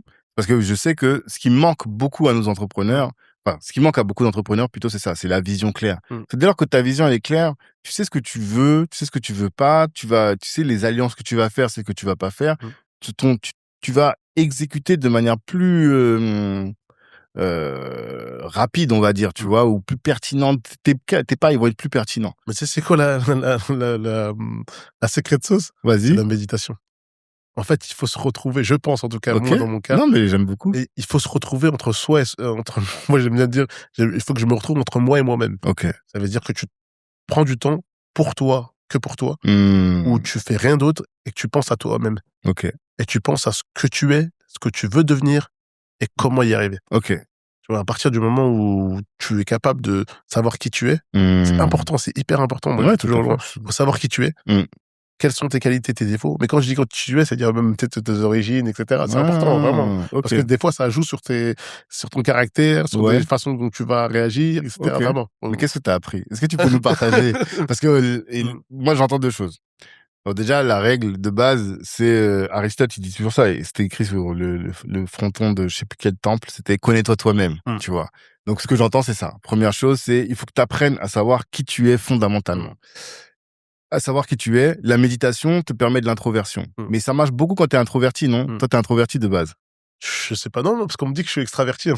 Ok, t'as déjà fait les tests MBTI? Ouais. Tout ça? Ouais. Et Je suis le champion. Ok, mais est-ce que tu as les lettres? Ouais, c'est... Est-ce que la première lettre, c'est un I ou un E? C'est un E? Ouais, ouais. Ah, Ouais, d'accord, ouais, donc t'es un extraverti. ouais. Ok, Je pensais pas. ok, Je pensais ouais. pas, mais je suis extraverti. Ok. Ah, c'est intéressant, ça. Parce que... Normalement, ouais, c'est plus les introvertis qui font ça. Ouais. Enfin, Mais... je sais pas s'il y a une norme, mais effectivement, moi, aujourd'hui, je médite beaucoup, mais c'est arrivé tu vois, j'ai 42 ans. Ça fait peut-être 4 ans que je fais de la méditation, tu vois, même moins. Alors que, non, c'est depuis le Covid. Voilà, j'ai commencé pendant le Covid. Donc, c'est 2021, ouais, je dois avoir 38 ans. Donc, ça fait 4-5 ans. Mais moi, je suis un extraverti, tu vois. C'est-à-dire que là, la discussion qu'on est en train d'avoir, je vais sortir de là, je vais être gonflé. Tu vois ce que je veux dire? Ouais. C'est ça l'extraversion. Hein. C'est qu'est-ce qui te remplit? Est-ce que c'est le fait d'être seul avec toi-même ou est-ce que c'est le fait d'être en interaction avec d'autres? Tu vois? Moi, je suis vraiment extraverti. C'est l'interaction avec d'autres. Ok. Mais pour autant, tu prends du plaisir à être seul avec toi-même parce que tu l'as beaucoup dit. C'est ça qui est marrant. En fait, je sais pas si je prends du plaisir, mais je sais que c'est indispensable. Ouais, ça t'aide. Ça m'aide parce que moi, typiquement, c'est né comment? C'est parce que je faisais du foot. Ok. Et en fait, j'avais besoin de rejouer mon match, tu vois, pour savoir comment progresser. Donc, c'est né de ça, en fait, à la base. Ok. Donc, c'est né de ça. Et après, là, je me suis dit, comment devenir une meilleure personne de moi-même, une meilleure personne, pardon. Ouais. C'est en travaillant sur moi-même, déjà, dans un premier temps. Mais par exemple, pour préparer cet épisode, est-ce que tu as vécu l'épisode en amont pour vivre ce que tu vas dire, enfin, pour préparer ce que tu vas dire et tout, ou pas du tout? Alors, je me suis dit, quels sont les messages que je souhaite transmettre? Ok. Ça, c'était important. Et je me suis, en fait, focalisé sur ça. Et t'as médité là-dessus? Ouais. Ok. Exactement. D'accord. Tu vois, typiquement, cette nuit, je me disais, voilà, c'est le message que je veux transmettre. C'est ça mon leitmotiv et je veux avancer comme ça. Et moi, tu vois, j'ai besoin en fait, faut que ce soit clair pour moi avant que ce soit clair pour les autres. Non, c'est important tout à fait. Il y a un truc qu'on appelle, c'est l'imagerie mentale ou l'imagerie moteur. Je sais pas si t'as déjà entendu parler de ça. C'est les grands pilotes, ce qu'ils font, c'est que avant de conduire ou bien avant des compétitions et tout, ils refont les gestes. Ça veut dire qu'ils sont dans la voiture, clac, clac, ils passent la première, deuxième, troisième. Ce qui fait qu'après, une fois qu'ils sont dedans, ils l'ont déjà vécu. Donc, ils le refont, tu vois. Et ce que t'expliques, c'est un peu ça. La dernière fois, j'ai fait un podcast, il y a peut-être l'épisode qui est sorti la dernière fois. Le gars, il dit ça, il dit, moi, je close les deals avant de rencontrer le client. Je dis, mais toi, t'es un fou, qu'est-ce que tu me racontes, tu vois? Et il dit, en fait, si t'as closé le deal en amont, en fait, tu vas réussir à faire le truc derrière. Et ce que tu dis, c'est ça, tu passes du temps en toi-même pour ça, pour te préparer. Ouais. Ok. Et c'est important. C'est marrant, ça. Parce que à partir du moment où t'as ta vision qui est claire, rien qui peut y a rien qui peut te détourner, en fait, là-dessus. Et c'est ça qu'après, derrière, tu peux transmettre à tes équipes. Il faut quand tu vois un dirigeant qui sait pas où aller, c'est là où tu as des problèmes. Bien sûr. Mais nous, on a une stratégie qui est très claire. On sait où on veut aller. Ça va pas être facile, très bien. Mais en tout cas, on veut aller dans ce sens-là. Alors, là, je vais te poser la question de la vision, les objectifs et la stratégie. La vision pour le groupe. Enfin, je vais rester que sur la partie ESN et portage. Quelle est la vision? Tu penses que tu l'as écrite? Ouais, tout à fait. Moi, la vision, l'ESN et le portage, vraiment, c'est un levier pour pouvoir faire grossir la communauté. Ok. Là, à partir la date où je suis, maintenant, c'est uniquement un levier. Ok. Pour faire grossir ma communauté. Ok. Derrière la communauté, l'idée, c'est vraiment que tout le monde, en fait, soit gagnant dans cette communauté. Ok. Je veux avoir cette vision-là. Et pourquoi? Parce que l'objectif final, c'est d'impacter. Comment on impacte? On peut pas impacter le ventre vide. Il faut que l'ensemble des personnes de ma communauté soient arrivés à un stade où ils ont déjà gagné. Où ils ont été gagnants financièrement, humainement. Ouais. Une fois qu'on a cette communauté qui a gagné humainement et financièrement, on va derrière ils vont gagner humainement et professionnellement en réussissant des deals en Afrique, etc. Une fois que cette communauté là, elle est forte et elle a réussi des choses, on va pouvoir aller impacter des États. Et là, c'est l'objectif. Tu vois, tu l'as dit 3 fois, hein. Ouais. C'est-à-dire que tu as une vraie vision sur... Qu'est-ce que tu entends par impacter les États? C'est-à-dire travailler sur des projets qui vont pouvoir permettre de changer des vies en Afrique. Tu vois, politique, carrément. donc. Ouais, pourquoi pas. T'as pas peur d'assumer ce mot-là? Non, j'ai pas peur. Ah ouais? Non. Okay. Non. Alors, politique, pas pour la célébrité. Nous, je veux pas devenir politicien. J'ai bien compris. Si je peux aider via la politique à faire avancer des choses, et via la communauté. Parce que c'est la communauté, on va pas se mentir. Qu'est-ce qui va forcer les gens à changer de cap? C'est le financier. Ça, on est tous d'accord. Et comment on fait le financier? C'est si on s'allie ensemble. Et qu'on arrive à avoir des projets d'impact. C'est là où on va forcer les gens à faire des choses. Et c'est que comme ça. En fait, pour moi, les longs discours, etc., c'est pas pour moi. Ce qu'on va faire, c'est on va se réunir, faire des projets où on va réussir, où les gens vont gagner de l'argent. Et l'étape 2, on va aller voir les États et on va aller voir les gens pour... Mais l'idée, c'est de dire, par exemple, Monsieur le Président du Sénégal, on a un quartier où qu'on a déjà fait. On est X centaines de personnes. Ça marche bien, ça tourne bien. On veut le dupliquer dans d'autres trucs. comment est-ce que vous pouvez nous accompagner là-dedans? C'est ça, en fait. Ouais, c'est exactement ce genre de choses. Où on a été capable de vous mettre une infrastructure de transport en place dans cette ville-là. Aidez-nous à la mettre dans d'autres villes. Ce genre de choses-là. Où on est capable de créer une usine à cet endroit-là. Aidez-nous à le dupliquer à d'autres endroits. Parce que je pense qu'il faut déjà prouver qu'on est capable de le faire. Et une fois qu'on aura prouvé, on pourra aller les voir en disant, voilà, nous on est capable. Ouvrez-nous les portes. On va permettre aux gens d'avancer. Je vois très bien. Je vois très, très bien. Et franchement, top. On a besoin de ce type de vision. Mais alors, là où on s'est arrêté dans ton étape, t'es allé à l'ESSEC. À ce moment-là, tu voulais encore être salarié. Pour moi, tu as fait le move que je recommande à beaucoup d'entrepreneurs, parce que c'est un de mes grands qui me disait ça. Il dit, pour être riche, il faut d'abord être salarié, surtout nous dans nos cultures, où il faut qu'on sécurise pas mal de choses, que nos parents te disent c'est bon, tu vois. Après, freelance, pour maximiser le cash, et le salarié te permet d'acquérir une compétence aussi. Freelance pour maximiser le cash, et après tu lances un opérateur économique. Est-ce que toi, c'était un plan, ou bien ça arrivait au gré des opportunités? Ça arrivait au gré. Ok. Ça arrivait au gré. D'accord. Et tu vois, je suis tout à fait d'accord avec lui, c'est la meilleure stratégie, mais il n'y a pas l'étape d'après. Ah, c'est quoi l'étape d'après? C'est l'investissement. Oui. C'est quel bouquin? Ça, on m'a envoyé un bouquin cette semaine. C'est l'investissement. Le 5e niveau, c'est celui-là. T'as raison. Et moi, j'étais pas, même moi, je te dis, même le 5e, je l'ai fait, mais moi, je veux emmener tout le monde jusqu'au 5e niveau. Et c'est ça l'objectif. Investissement, tout type d'investissement. Tout type d'investissement. Même en France, si c'est intéressant, à partir du moment où c'est intéressant, ou que les gens se retrouvent et qu'il y ait de la rentabilité, alors pas de 7-8%, ça sert à rien. Ok. Tu vois ce que je veux? On parle pas de ça. On parle de vraie rentabilité. C'est quoi une vraie rentabilité? À partir de combien tu considères que la rentabilité, elle est bonne? Si j'ai mis 100, il faut que je récupère au moins 200. Ok. Fois 2. Ah oui. Ah ouais. Mais là, c'est plus de la rente. Là, c'est plus de l'investissement. C'est plus de la, parce qu'en fait, après, oui, c'est vrai. Le terme que j'utilise, moi, c'est dans le cas, tu fais de la revente. Ouais, voilà. Ouais. Parce qu'en fait, quand je parlais avec Valdi ce matin, il m'a dit ça. Il me dit, oui, il fait de l'IMO et tout. Je dis, ouais, bon, l'IMO, tu vois, pour moi, l'IMO, c'est pour stocker de l'argent. C'est pas pour gagner de l'argent, tu vois. Tu gagnes de l'argent aussi. Si tu fais de la promotion immobilière, tu vois, c'est pour ça. Vente de biens, ou des trucs comme ça, tu vois. Mais si tu fais juste de l'investissement MIMO avec tous les mois, tu vas récupérer des loyers, ça va pas changer ta life, tu vois. C'est pas ce que je préconise, en tout cas, aux consultants ou même à la communauté. Non, c'est plus, c'est de la promotion. Clairement, c'est de la promotion. Putain. C'est vraiment ça. C'est ça qui. On va pas se mentir, Donald Trump. Qu'est-ce qui a fait sa richesse? Ouais, totalement. C'est de la promotion. C'est la promotion. Non, c'est sûr. Et nous, on a nos pays qui ont besoin de ça. Donc en plus, tu fais coup double. C'est-à-dire, toi, tu gagnes de l'argent, mais tu permets à tes pays d'évoluer. Tout à fait. C'est juste communautaire. C'est-à-dire que tu peux pas tout faire tout seul. Ouais. Donc tu t'entoures de personnes qui ont le même mindset que toi et qui veulent avancer, et tu avances. Et dans ce réseau-là, tu as des gens qui ont déjà des contacts, qui vont porter des... ça, en fait. En fait, le truc, c'est que, déjà, les gens ne savent pas utiliser leur réseau. Tu vois, ils savent pas que, tiens, on va actionner tel levier pour aller tel truc. Des fois, à côté de toi, t'as un oncle ou une tante qui fait un truc de ouf, mais tu sais pas l'exploiter. Ça, c'est une première chose. Et qu'ensuite, au lieu que ça te serve qu'à toi, une personne peut servir à 4, 5, 6, 7, 8, 9, 10 autres personnes derrière, tu vois. Donc, c'est ce que tu mets en place. Donc, ce que tu dis, c'est salarié pour la compétence, freelance pour maximiser la rentabilité, opérateur économique pour créer de la valeur at scale, et ensuite investir. Exactement. Ok. Est-ce qu'il y a une 5e étape? Après, impacter. Ouais. Pourtant, pour toi, ça va. Le mindset, tu vois. Ok. Ah oui, d'accord. Après, transmettre, quoi, pour impacter le mindset. Ok, d'accord. Ok. Permettre aux autres de pouvoir faire la boucle. Non, c'est beau. Franchement, c'est beau.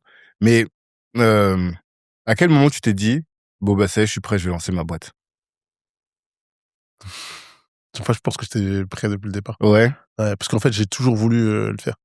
J'attendais juste je sais pas, j'attendais juste le moment, enfin. Ouais, mais quel a été ce bon moment? Alors, ce bon moment, c'est mon associé, là, qui travaille, c'est lui qui l'a lancé. Il m'a dit, bah, à partir de lundi, on se voit et on lance. Ok. J'ai dit, bah oui, bien sûr. Mon ego. Ok. Parce que moi, j'étais déjà prêt. D'accord. Donc, il fallait juste, en fait, comme encore une fois, le contact, il me fallait juste, en fait, la lampe de lancement. Et en fait, je l'avais pas jusqu'à ce moment-là. Et dès qu'il me l'a proposé, il m'a dit, bah, t'inquiète pas, la partie financière, ça te fatigue un peu, bah, c'est moi qui vais la gérer au départ. Ok. D'accord. Ok, t'es capable de le faire? Oui, t'inquiète pas. Et toi, tu gérais quoi, du coup? Toi, c'est plus la culture. Tout ce qui est consultant, tout ce qui est, et l'ADN aussi de l'entreprise. Ouais, c'est ça. Parce que là, je sens, depuis tout à l'heure, t'en parles beaucoup. Je sens que ça, c'est quelque chose qui te tient bien à cœur. C'est toi Ok, d'accord.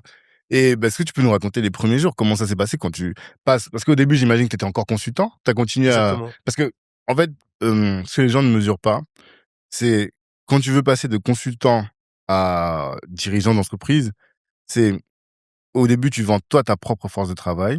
Et à un moment, il faut que t'ailles, tu prennes une mission pour X, Y, Z et que tu places des gens. Exactement. Mais c'est pas facile de placer des gens, tu vois, parce que c'est des grands groupes.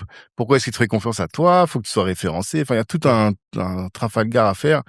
Et il y a beaucoup de gens qui bloquent à cette étape-là. Nous, on a des clubs d'entrepreneurs et je sais qu'une fois, on a fait une réunion avec 4 entrepreneurs qui étaient là. Ils sont, ouais, moi, je suis freelance, mais je veux passer. Comment est-ce que je fais? Et comment toi, t'as fait pour avoir décroché ton premier client? Ah bah, c'est encore le réseau. Ouais. On va pas se mentir, c'est le réseau. Oui. C'est le réseau et en fait, c'est des services que tu rends à une personne qui, à ce moment-là, se rend compte que il peut te rendre le service, donc il te le rend de son côté. T'as ça et... Tu peux nous expliquer concrètement comment ça s'est passé? Voilà, concrètement. Ouais. Après, je donnerai pas le nom du client. Ouais, vas-y, y a pas de souci. J'ai rencontré un consultant via un consultant que j'avais déjà, qui lui, en fait, travaillait chez le client final. Ok. Et en fait, lui, donc on s'est hyper bien entendu, etc. Et je lui ai dit, ben voilà, que concrètement, moi, je cherche à développer la boîte, etc. Est-ce que tu peux m'aider, etc. Il m'a dit, bah écoute, ce que je vais faire, c'est que moi, je suis en très bonne relation avec le client, et je vais te le présenter. Ok. Donc on a commencé on s'est vu, etc. avec le client. On a mangé ensemble, enfin, typique.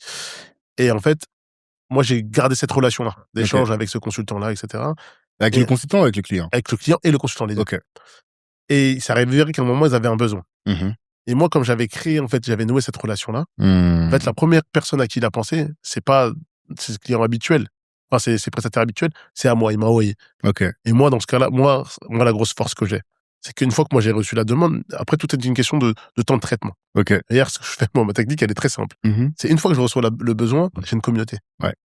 J'envoie à la communauté. Les gars, j'ai besoin de ça. Et ça va très vite. Ouais.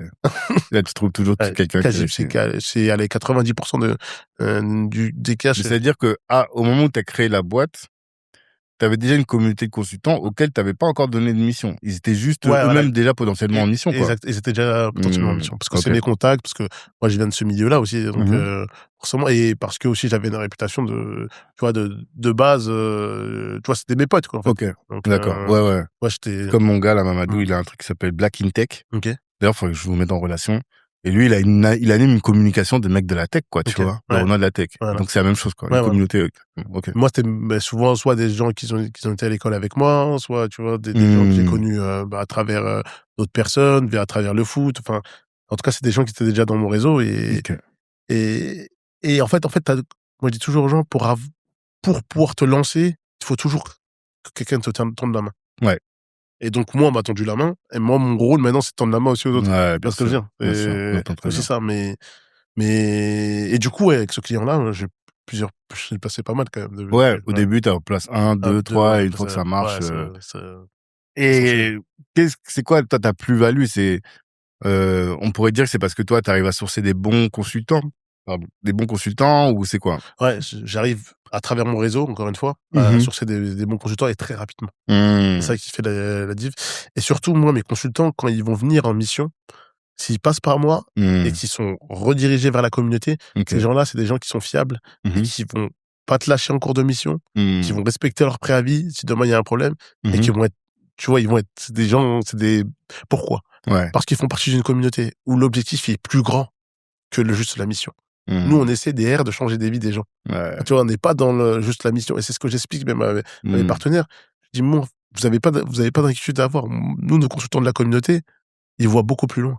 Les mecs, ils sont en train de construire de mettre en place des champs au nord du Maroc, de construire des immeubles, sa villa pour sa mère à Dakar. Il va pas s'amuser à arrêter sa mission. Il est sur d'autres objectifs qui sont beaucoup plus grands. Et donc, c'est ça qui fait la différence. C'est-à-dire que nous, on a des consultants qui sont fiables, qui sont bons et fiables, qui ne dérangeront pas. Ils sont pas dans ça.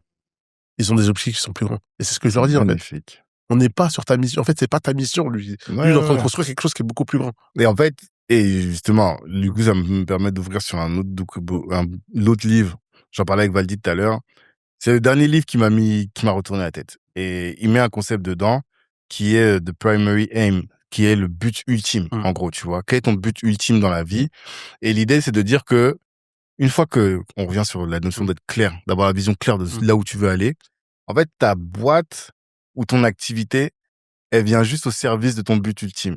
Et lorsque donc tu as un but ultime bien identifié et une activité dont tu sais que c'est cette activité-là qui te permet d'aller au truc, en fait, cette activité, tu vas pas la négliger. Parce qu'en fait, t'as pas de burn-out, t'as pas de désengagement au travail, y a pas ça. Parce qu'en fait, tu sais que ce truc-là qui te tient plus à cœur que toutes les choses dans ta vie, par exemple, reconstruire la maison à Daronne, en fait, c'est ça ton truc. Donc, et tu sais que ton seul moyen de le faire, c'est de faire en sorte que ta boîte, que ton activité là de freelance, elle performe. Donc, tu vas performer dedans. Exactement. Ouais. Exactement. J'ai pas besoin de te le dire parce que ton jeu, il est plus grand. Ah, c'est magnifique. Et ça, quand tu vois ça, tu te dis, ok. Là, tu peux pas, c'est pas pareil. C'est pas sur les mêmes enjeux. Ok. C'est vraiment ça. Ah, c'est top. Franchement, c'est top. C'est vraiment là, j'attends. J'adore parce que, en fait, ça crée ce qu'on appelle un alignement au final, tu vois. T'es aligné avec ta manière de travailler, avec tes objectifs de vie. Et sur la base de ça, après, tu bosses particulièrement différemment, quoi, tu vois. Exactement. Et après, ce que ça donne, c'est que en fait, les gens, ils ont envie de travailler avec toi. Ouais. Ça veut dire que nous, même, ça va au-delà de, parce que là, j'ai parlé beaucoup d'investissement, ça va au-delà de ça, c'est que aussi, on essaie de mettre en place un espèce d'incubateur ensemble d'entreprise. Ok. Ça veut dire que demain, il y a quelqu'un de la communauté qui a un projet sur lequel ils vont, là, le truc à la mode, c'est les SaaS, IA. Il a un projet de SaaS qui souhaite développer. Il vient nous voir, et ben, nous, on essaie de le financer. Via la communauté ou nous directement. D'accord. Et vous du avez coup, on investit dans des projets des gens de la communauté. Et donc, tu vois, c'est un cercle vicieux. En fait, les gens, quand je leur explique, ils se disent, mais, je dis, mais en fait, l'idée, c'est que nous, on a travaillé sur le produit avant. Tu vois ce que je dis? C'est-à-dire, quand t'entends ça, tu dis, mais attends, mais il a pensé à tout. Non, c'est pas j'ai pensé à tout. C'est qu'en fait, on a écrit d'abord tout avant de venir et d'en parler. Tu vois, c'est, ce que j'ai des gens, quand ils nous rejoignent au départ, ils me disent, attends, mais c'est fou, t'as pensé à tout. Non, c'est pas ça. C'est que ton besoin, je l'ai eu aussi. Ouais. Donc, en fait, tes questions que tu vas me poser, je me suis posé à moi-même. Tout à fait. Donc, en fait, quand t'arrives, forcément, j'ai des réponses. Et ta problématique à toi, comme tu as le même objectif que moi à long terme, eh ben, j'y ai répondu. Ouais. C'est juste ça. Ah, c'est merveilleux. Vraiment, je prends des tartes. Je prends des tartes parce que, bon, je te dis, franchement, on a fait plus de 350 épisodes, 370, tu vois. Ouais. Donc, des entrepreneurs, j'en rencontre tous les jours, énormément de gens différents. Et je suis toujours fasciné par la vision. Et là, en fait, on est sur une vision qui est forte, qui est bien alignée. Mais du coup, c'est quoi tes sujets? Comment est-ce qu'on peut t'aider aujourd'hui? Moi, je pense que c'est sur la partie marketing que j'ai besoin d'aide. Ouais. C'est-à-dire m'aider à faire grossir la communauté, communauté-là. Du coup, aussi structurer toute la partie investissement. Ouais. Structurer aussi la partie où on intègre en fait des projets de la communauté et animer un peu plus cette communauté. Ok, Voilà, d'accord. c'est vraiment cette partie-là. Parce que tu as beaucoup parlé d'investissement. Est-ce que tu peux nous dresser un peu un tableau de tout ce que vous faites en invest? Parce que c'est ton gros sujet maintenant, Ouais, j'ai l'impression. Alors nous, on est plutôt focalisé sur l'immobilier. Ok. Où on fait en fait typiquement de la promotion immobilière, donc c'est-à-dire construction de villas, donc à Marrakech, construction d'immeubles ou de villas à Tanger, construction d'immeubles et de villas aussi au Sénégal. D'accord.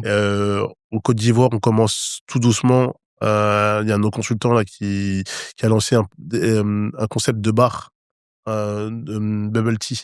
Ok. Enfin, c'est fou. Enfin, les mecs, ils sont vraiment très très bons. Ouais. Ils sont limite, en fait, ils ont déjà les idées, ils ont déjà commencé. C'est juste qu'ils ont besoin de scaler, tu vois. Ouais, bien sûr. Donc là, nous, on va l'accompagner pour créer une chaîne. D'accord. Et c'est ce genre d'investissement qu'on fait là pour le moment. D'accord. Et l'idée, c'est que ce catalogue-là, il va grossir au fur et à mesure du temps. Parce que là, pour le moment, c'est que tout est centré autour de moi parce que c'est moi qui gère tout. Ok. L'idée, c'est qu'on va recruter des équipes pour en fait étoffer le catalogue, gérer aussi toute la partie animation de la communauté. D'accord. Et aussi, voilà, enfin, l'ESN, comme je te disais, moi, c'est le moyen, en fait, de faire grossir cette communauté. C'est un moyen.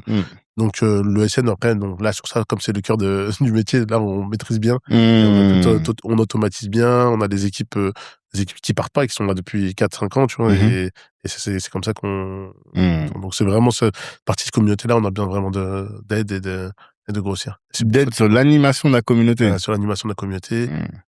Proposition en fait, on va créer un vrai club deal. Ok. Où là, on va vraiment... Ouais, parce que là, j'ai l'impression que tout le monde crée des club deals. Du coup, t'es là, maintenant, quand t'entends club deal, tu dis, c'est ça le problème. Un peu, tu vois. C'est, je veux dire, encore. Je crois, il y avait un gars qui expliquait que tous les gens qui veulent être mon associé, ils ont tous un club deal. Tous les fondateurs, tu vois, les Kelly, Angelov, je sais plus quoi, enfin, tous. Et donc, le plus connu, c'est l'autre, là, Blast, tu vois. Et on se dit, bon, au bout d'un moment, quand tout le monde le fait, tu sens qu'il y a moins d'intérêt, quoi. Mais qu'est-ce qui fait que le tien, par exemple, parce que t'as réussi à bien défendre ton ESN, qu'est-ce qui fait que sur ton club deal, on peut se dire, ah ouais, là, c'est un autre level, quand même. Parce que moi, je vais te comparer, par exemple, à Anthony Bourbon. Ce qu'il fait, lui, il va te dire d'investir dans des startups. Ouais. Ok, c'est ça son... Mais elle est où sa plus-value? Enfin, c'est quoi c'est que lui, il a accès à des deals que personne n'a accès. Ok, c'est ce qu'il dit. C'est ce que lui, hein, en tout cas. Ouais. Moi, c'est la même chose, mais sur du concret. Ok. Et moi, je l'ai vraiment fait. D'accord. Donc, ça va être des deals. Et surtout, nous, les deals sur lesquels on va te donner accès, c'est pas que permettre à toi de gagner de l'argent, mais aussi ça de développer une économie autour. Penser à tes pays d'où tu es originaire, tu vois. Okay. C'est ça qu'on veut aussi. Parce que c'est bien de gagner de l'argent, mais c'est mieux d'impacter les gens. C'est mieux de gagner de l'argent et de permettre à d'autres personnes de pouvoir évoluer. Parce que investir dans des startups, ça va, en aucun cas, ça va nous permettre de faire évoluer l'Afrique. Ou encore très rarement. Je suis pas d'accord. Mais moi, je te parle de Anthony Bourbon. Oui, voilà. Moi, je te parle dans le cas de Anthony Bourbon. Parce que, tu vois, dans le cas d'Anthony Bourbon, je vais te challenger un peu. Et no offense, notamment pour la personne qui fait ce business. Mais en quoi le bubble tea, ça va aider la Côte d'Ivoire? Déjà, ça crée de l'emploi. Oui, mais tu es d'accord avec moi que, tu vois, en termes de business et d'impact, oui, ça peut créer de l'emploi. Mais tu vois, si tu m'avais dit, je sais pas, on va créer une école, à la limite, bon, peut-être l'école, c'est trop un projet associatif, on va dire, mais tu vois, il y a des projets qui ont plus d'impact, c'est véritable, quoi, tu vois. Très bien, mais nous, c'est la même chose que des startups, c'est ça que je veux dire. Je suis d'accord. Après, nous, on va aller dans des sujets sur lesquels on est à l'aise actuellement. Mais dans le futur, non, l'objectif, c'est quand même, là, comme je te disais au départ, là, l'objectif, c'est que les gens, déjà, gagnent de l'argent. Ouais. Tu vois ce que je veux dire? Parce que on va pas à la guerre le ventre vide. Non, ça, on il faut que les gens aient vu que c'est possible et qu'ils gagnent de l'argent. Comme ça, la confiance, elle est totale. D'accord. Une fois que tu as la confiance totale, on va aller sur des choses qui ont vraiment de l'impact. Mais il faut qu'ils gagnent de l'argent. C'est parce que sinon, on est dans le même cadre d'Anthony Bourbon que tous les autres, en fait. Moi, je veux que d'abord les gens gagnent de l'argent, ils se disent, ah, ok, moi, je suis rentré avec eux, j'ai gagné de l'argent, c'est sûr. Mais du coup, pas des startups. Parce qu'en fait, le sujet startup, c'est que, en tout cas, la réflexion que nous, on a, avec pas mal d'entrepreneurs du réseau, on parle de ça, c'est que la startup, c'est une activité où là où ils parlent de 8 boîtes sur 10 qui se crachent, là, c'est ça. Et parfois, on peut se dire que nous, en tant qu'afro, la situation dans laquelle on est aujourd'hui, moi, je peux pas me permettre que mes enfants, ils gâchent 8 chances sur 10, tu vois. Il faut qu'on soit dans des business où il y a 8 chances sur 10 de réussir. Est-ce que c'est un peu ça votre réflexion? C'est ça. Non, c'est exactement ça. C'est pour ça que moi, je préconise dans un premier temps l'IMO. Tu vois, l'IMO, tu perds pas. Moi, je préfère comme ça, les personnes, en fait, elles sont rassurées. Dans un premier temps. Après, si demain, on a la capacité d'avoir réalisé pas mal de deals et que la confiance, elle est au beau fixe et que les gens veulent aller prendre un peu plus de risques, mais moi, d'abord, j'ai envie que chacun ait assuré ses arrières. Ouais, totalement. Tu vois, comme quand tu as assuré tes arrières, tu réfléchis mieux. Donc, moi, je veux d'abord assurer les arrières de tout le monde, que les gens soient contents qu'ils aient réussi, et après on ira. Je pense que c'est étape par étape. D'accord. On vient de milieux qui sont pas faciles. C'est ça. Donc on veut déjà. C'est vraiment ça. Se sauver. On va déjà d'abord se sauver. Tout à fait. Et après on pensera plus loin. Mais ce qui est intéressant, c'est aussi de voir, et on revient à ce qu'on disait au début, c'est dans la mesure où tu as la vraie, ton désir en fait d'amener les autres, c'est pas tant c'est pas superficiel, tu vois. L'idée, c'est que tu sais vraiment que le jour où tu arriveras à faire quelque chose de significatif, tu iras vraiment chercher les autres, quoi, tu vois. Donc, faut effectivement prendre un premier temps. Et vas-y, nous, on concrétise sur des trucs qui sont sûrs qu'ils vont ramener de l'argent. Exactement. Et dans ce cadre-là, effectivement, l'IMO. Alors, mais l'IMO en promotion. Promotion immobilière. Pour ramener de l'argent. Ouais, pour ramener de l'argent. Promotion. Clairement. Mais vous accompagnez aussi les entreprises. Oui. Et comment vous sélectionnez? Par exemple, le bubble tea, qu'est-ce qui fait que tu t'es dit, Ça, c'est une idée, une opportunité. Alors moi, pourquoi? Moi, j'ai sélectionné pourquoi? Parce que c'est visible. Et que ça, encore une fois, c'est une histoire de confiance. C'est visible. Il en a déjà fait 2 qui marchent, donc on va faire 3 ou 4. Ok. 3 ou 4 et lancer une chaîne. D'accord. Donc ça va permettre de gagner de l'argent clairement et sans aucun souci, tu vois. Ok. C'est sur ça, il a déjà éprouvé le terrain, il en a déjà ouvert 2, donc d'ailleurs on continue. Ok. Mais c'est pas, en fait, vraiment, c'est en plusieurs étapes. Hein. C'est d'abord, on va rassurer tout le monde soit content, tout le monde est gagné, et après on ira sur des, tu vois, c'est crescendo, parce qu'en fait, tu peux pas. Sinon, en fait, qu'est-ce qui te différencie des autres qui disent des club deals? Donc, t'es obligé d'avoir des choses concrètes. Ouais, c'est On sûr. va avoir des choses concrètes. Et là, concrètement, aujourd'hui, toi, t'as combien de biens? Ah non, c'est vrai. Pardon. Non, bah, attends, non, on va pas dire ça alors. Parce que non, je vais poser la question différemment. Bah, en tout cas, à Paris, je suis propriétaire de mes bureaux déjà. Ok. Ouais, avenue de la Grande Armée. Mais ça, c'est une dinguerie, ça, un peu. Hein. Ça, déjà, je suis propriétaire des bureaux. 150 mètres carrés à peu près, avenue de la Grande Armée. Juste à côté du nouveau casino qui a ouvert. Ok, je savais même pas qu'il y avait un casino qui avait ouvert là-bas. Juste par touche. Ok. Je suis juste à côté. Il y a notre gars, là, l'avocat Serge Monet. Okay. Tu vois qui c'est? Non, non, du tout. Okay. Un grand avocat pénaliste. Ok. Un ancien rappeur qui est devenu avocat qu'on a reçu ici. Ok. Et il doit pas être loin de toi. Ok. Ouais. Il faudrait que je le rencontre aussi. Ouais, j'organiserai ça. Une rencontre. Mais ok, d'accord. Propriétaire de bureau. En fait, j'essaie de trouver un truc pour dire, parce que tu dis c'est du concret. Mais je le montrerai. Ouais, voilà. Le moment venu, en tout cas, aux gens du Club Deal, parce que enfin les gens qui sont dans le Club Deal, ils le savent. Ouais, ok. Ils le savent. Je le montrerai à ce moment-là, parce que déjà, je suis pas, comme je te dis, j'aime le show-off. Moi, je suis pas pour le show-off. C'est pas ma façon de fonctionner. Mais comme tu dis très bien, il faut quand même des éléments concrets. C'est ça. Mais il y a des éléments concrets. Et pourquoi avoir pris des bureaux à la Grande Armée alors? Parce que ça, pour le coup, en termes de show-off, quand les gens ils arrivent là, ils disent oh, lui c'est quelqu'un. 2 choses. En fait, on n'ignore pas que c'est la crise immobilière en France. Totalement. Et les seuls endroits où tu es sûr de pas perdre, c'est cette zone-là. Dans des grands ou des beaux coins comme ça. C'est ça. Ça, t'as aucun risque. Ok. Donc c'est pour ça. Tant qu'à acheter, on achète dans des endroits où le risque non, c'est logique. est maîtrisé. C'est logique. Mais c'est pour ça. Ok. Et vous avez pas, tu vois, il y a des fantasmes que les gens ont beaucoup, mais on vous a pas mis des barrières pour acheter là-bas? Non. Non? Franchement, non. Aucune. C'est marrant ça, parce que beaucoup de gens se disent ouais, et les propriétaires ils vont pas accepter. Non. Ceci, cela. Non. Franchement, non. C'est vrai que non. Bah ouais. Non, parce que en fait, ça paraît un peu arrogant, mais le racisme, il est pas présent à tous les niveaux. Pas présent à tous les niveaux. Explique-moi ça. Ça veut dire que quand tu arrives à un certain niveau financier, il existe plus trop. Il y a pas de souci, parce qu'ils savent que tu es dans leur catégorie, donc c'est plus pareil. Ok. Donc ils s'acceptent. Il y a pas de sujet là-dessus. Ça c'est la réalité. Non, c'est intéressant. Regarde, les gens sont pas racistes de Jay-Z ni de Kanye West. Oui, toute proportion gardée. Ouais, bien sûr. Mais moins, mais en tout cas, ils subissent pas le racisme. Ouais, moins.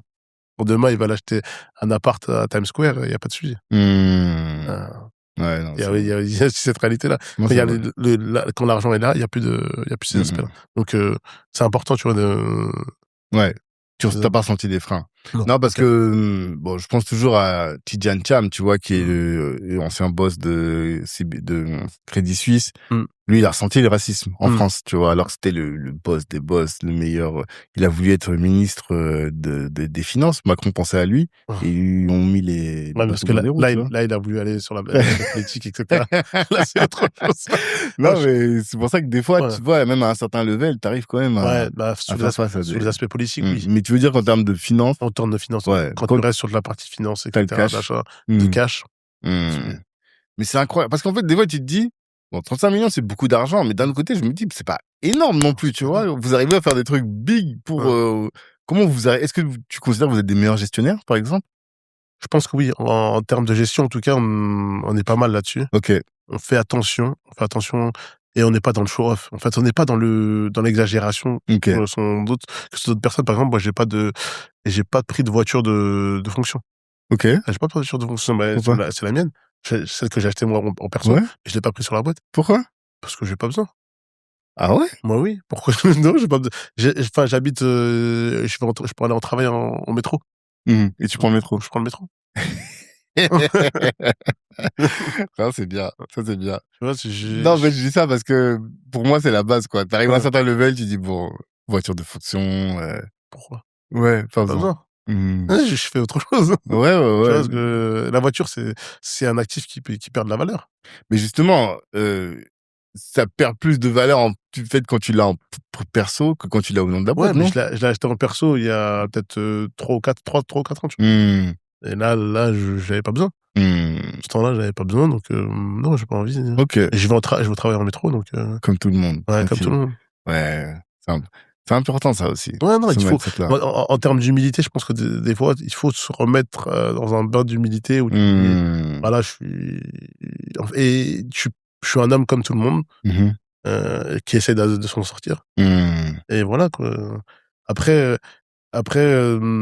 j'ai échangé avec un ami là-dessus, il me disait: «Mais en fait, tu es un éternel insatisfait». Je dis: «Non». Ah, quand même! Je dis: «Non, c'est Parce que pas ça». depuis tout à l'heure, je t'entends pas en insatisfait, tu vois? Ah ben lui, il me voit comme ça, en fait. OK. Je lui dis: «Non, mais en fait, on a une vision claire, on n'est pas arrivé encore au bout. Ouais. Quand on Mmh. arrivera au bout, ouais, à ce moment-là, Mmh. on pourra jubiler et cetera, mais là, on est en train de construire quelque chose». Ah, après tu vas jubiler, tu vas commencer à prendre les distributeurs de billets comme ça. Non, c'est pas On va te voir dans des ambiances bizarres. non, c'est pas ma nature. Non, c'est Non, pas ta nature, c'est non, pas non. tes valeurs, Non, c'est pas tu les vois? valeurs. Non, Mmh. non, non, non, non, Mmh. pas Mais en pour tout cas, tu pourras plus être, en fait, parce qu'en fait, il y a un truc, j'entendais parler récemment, enfin, je fais des recherches là-dessus, ce scarcity mindset, tu mmh vois? Donc la pensée de la rareté, mh. et nous qui avons grandi dans des milieux qui étaient pas forcément privilégiés, on garde un peu ce truc-là, là, tu Mmh. vois? D'être toujours un peu, vivre un peu comme un pauvre, tu vois? Mmh mh. Est-ce que toi, tu sens encore ça? Ou bien tu as réussi à shifter, à te dire: «Non, mais c'est bon, Non, moi, je continue comme ça»? ça y est, j'ai shifté, là. Ouais, Ouais, j'ai shifté ça m'a pris du temps, mais là, ça y est, j'ai shifté, tu vois? ouais, Là, tu peux me croiser dans des palaces parisiens et cetera, ouais, j'ai pas de shifté, problème. ouais, pas de problème. Ouais, Mmh, c'est moi, j'ai mmh. shifté, tu vois? Ouais. Ouais, Tu arrives à gérer les différents couverts, les différents verres, tous oui, ces ça y trucs-là, est, là? ouais, mais j'ai Tu pris t'es des formé cours. là-dessus? Ouais, j'ai Ah! pris des C'est cours. Ouais, intéressant. ouais, j'ai pris des Comment? Auprès de qui? auprès de moi en fait, j'ai demandé. J'ai Ouais. demandé, tu sais, il y a des gens vraiment qui, bah, vas-y sur internet, hein, j'ai Mmh. et j'ai demandé à droite à gauche, à des gens, est-ce que tu connaîtrais pas quelqu'un qui pourrait me donner des cours et cetera, tu vois? Et Mmh. je donnais des ouais, j'ai Et qu'est-ce que tu as appris de game changer sur ces sujets-là? Parce que l'idée, c'est ouais. des codes, en fait. Ah oui, ouais, je vais te dire les codes parce que Vas-y, c'est ouf. vas-y. Et c'est là que en fait, on parle beaucoup de quiet luxury. Quiet luxury. Ouais, OK. C'est ouais. les gens qui ont beaucoup d'argent, mais ça se voit pas. Voilà, c'est ça, OK. exactement. Mmh. Et c'est beaucoup ça. OK. C'est beaucoup, beaucoup ça, c'est-à-dire que ça va être sur des détails, Mmh. des petits détails qui vont te permettre, enfin, de savoir que cette personne-là, elle est dans cette catégorie-là. Ça veut Mmh. dire que ça peut être, vestimentaire, Ouais, la la montre. façon de s'asseoir, mais des fois pas que la montre, hein. Ouais? Ouais, des fois pas que la montre, hein. Comme quoi d'autre? Parce que c'est Bah, vrai que tout le monde dit, là, je regardais reportage de Nadal, et je crois que c'est une Richard Mille qu'il a au poignet, c'est des mmh, montres à 300K, ouais. 500K, tu Ouais, vois? Et bon, c'est pas ouais, tout le monde qui peut se poser ouais, payer la montre, c'est le truc qui voilà, voilà. Mmh. mais des fois, il y a d'autres choses qui te Mmh. permettent, bah, des chaussures, Ouais. même les bracelets que la personne porte, la façon de se tenir aussi. Mmh. Heu, Et ça, tu as travaillé sur tout ça? ouais, bah, en tout cas, j'essaie. OK, Ouais, d'accord. ouais, j'essaye en tout cas parce que là, tu changes de milieu, donc tu es obligé Mmh. de travailler là-dessus. Mmh. Et donc j'évoquais, ouais, les chaussures, les vestes, enfin, je pense à maintenant, moi, je le vois, hein. Ouais, Ouais, la maintenant, ouais. manière dont la veste est coupée, Ouais, exactement, tous ouais, ces maintenant, trucs-là, ouais, ouais. maintenant je le Mmh. vois. Moi, enfin, parce qu'à force et ouais, les sacoches, enfin la sacoche qu'ils portent. Tu sais, des Mmh. des il y a des marques où tu sais que tu vois ce que je veux dire? Ouais, Enfin, tu voilà, vois, il y a c'est pas de quelqu'un. doute. OK, Tu sais que OK. que les gens, je pense, lambda ne repèrent pas. Ouais, Tu vas ouais, pas le ouais, ouais. voir. OK. Et eux, ça, ils le voient. Ouais, tu vas juste te dire: «Tiens, lui, il pèse», mais tu vas pas Ouais, savoir comment. ouais, C'est ça. voilà. Pourquoi? Tu sais pas Tu vois? pourquoi. Ouais, tu sais Voilà, pas tu sais pas pourquoi il pourquoi. pèse, mais tu vois que C'est-à-dire lui, il ouais, a de l'argent. voilà, mais tu sais pas et surtout, tu peux pas évaluer combien ça coûte. Ça Ah! va encore plus loin. OK, Ouais, je vois très ouais, bien. Je vois très bien. je pense que pas mal d'influenceurs, ils parlent de ces sujets-là, ou en tout cas, je pense. Mmh. Mais oui, tu as certaines caractéristiques que tu vois beaucoup dans Paris, quand Mmh. dans le triangle d'or là, où tu Ouais. sais que, ouais, les gars, Mmh. ils Là, il y a un sont mec qui bons. fait du contenu là, je sais pas si tu as déjà regardé, il va voir les gens un peu dans la rue et il dit, «Comment est-ce que vous êtes devenus millionnaires? Mmh mh. Comment?» Et souvent, les gens se demandent: «Mais comment est-ce qu'il a su que telle personne était millionnaire? Et certains lui disent, mais pourquoi est-ce que tu sais que moi je suis millionnaire ou moi je suis milliardaire? Et il dit, you look like someone who make big money, tu vois. Et c'est vrai, je pense qu'il y a des choses, ça se voit. Vraiment. Parce que, comme tu as dit, c'est les codes, c'est la posture. La posture. Et je discutais avec un de mes potes et je lui disais ça, je lui disais, là, je vais te challenger un peu là-dessus. Je dis, moi, je veux que mes enfants, ils aient les codes. Enfin, ils fréquentent les grands pour acquérir les codes, tu vois. Et lui, il m'a dit, et c'est quelqu'un qui est banquier en Suisse, tu vois, donc aujourd'hui, il gagne très bien sa vie. Et il me dit, non, moi, ce que je veux, c'est pas forcément d'avoir les codes, mais c'est plutôt qu'ils soient sûrs d'eux et qu'ils aient suffisamment confiance en eux pour pouvoir performer, peu importe où ils sont. Comment est-ce que toi, tu vois cette... Je suis assez d'accord parce que la confiance, c'est la base de tout. C'est-à-dire qu'avec la confiance, ils peuvent apprendre les codes, etc. Ouais. Donc, je suis plus dans son mindset-là. C'est vraiment leur apprendre la confiance. Tu vois, moi, concrètement, j'ai 2 filles. Ok. Et tu vois, un exercice que je vais leur faire quand elles seront un peu plus grandes, tu vois, à table, c'est typiquement, tous les jours, elles rentreront à la maison, elles devront être debout et raconter leur journée. Ok. Tu sais, parce que l'éloquence... Elle est dégoûtée, elle dit, ça y est, papa, il va rentrer, il va nous sortir un nouveau truc encore. Non, parce que, tu vois, c'est de la prise de confiance. Ouais. Et c'est hyper important. Et quand tu regardes bien, dans les écoles privées, ils commencent très, très tôt à faire ça. C'est-à-dire, tu sais, même les spectacles de fin d'année, etc., passer sur scène, etc., tout ça, c'est... Et tu sais, malheureusement, nous, on le comprend qu'après, tu vois. Ouais, tout à fait. Et en fait, tout ça, tous ces petits détails mis l'un à côté de l'autre, c'est là que ça permet de former la personne. Tout à fait. Et nous, on part malheureusement avec beaucoup, beaucoup de retard. Beaucoup de retard. Et encore que, tu vois, moi, j'ai grandi dans les églises, tu vois, parce que papa très impliqué, mes grands-parents très impliqués, mes enfants aussi avec ma femme, ils vont à l'église. Et je me rends compte qu'ils font beaucoup ça, tu vois. Beaucoup de spectacles, beaucoup de, tu vois, les crèches de Noël. Il y a toujours des trucs, des scénettes. Et en fait, je me rends compte que, mais nous, tu vois, on va négliger ces trucs-là. Tu vois, il y a une scénette. Est-ce que tu vas mettre tes enfants dedans? Est-ce que tu vas pousser les enfants à faire? Et en fait, si on avait conscience de l'impact que ça allait avoir sur leur bien-être ou sur leur manière de s'épanouir en société, bah en fait, peut-être que on serait plus intentionnel, voilà, sur ces sujets-là. Non, mais c'est énorme. Je t'assure, ça change la vie. C'est intéressant. Ça change la vie parce que après, quand ils arrivent dans des entreprises ou même quand ils veulent entreprendre, franchement, c'est... Ils ont moins peur. Ah oui, ils ont moins peur. C'est important. Non, c'est top. Et justement, quand on a abordé la question de comment tu te formais pour acquérir les codes, ça me pousse à te poser la question de, toi, en tant qu'humain, comment est-ce que tu te formes? Comment est-ce que tu cherches à grandir? Je regarde beaucoup les autres. Ok. Je regarde beaucoup ce que font les autres. C'est-à-dire? Typiquement, j'essaie toujours de... Pour moi, il y a toujours quelqu'un qui excelle dans un domaine. Tout à fait. Et je m'inspire, en fait, je veux dire, typiquement, tu vois, hier, je regardais le Legend de Nicolas Sarkozy. Ok. Incroyable. Ouais. Mais incroyable sur quoi? Sur la communication non verbale. Si tu fais un focus sur ses mains, c'est impressionnant. C'est impressionnant. Pendant tout le discours, pendant tout l'échange, il fait, enfin, tu sais, il a ses habitudes de bouger ses mains, mais d'une façon où, en fait, il t'emmène avec toi.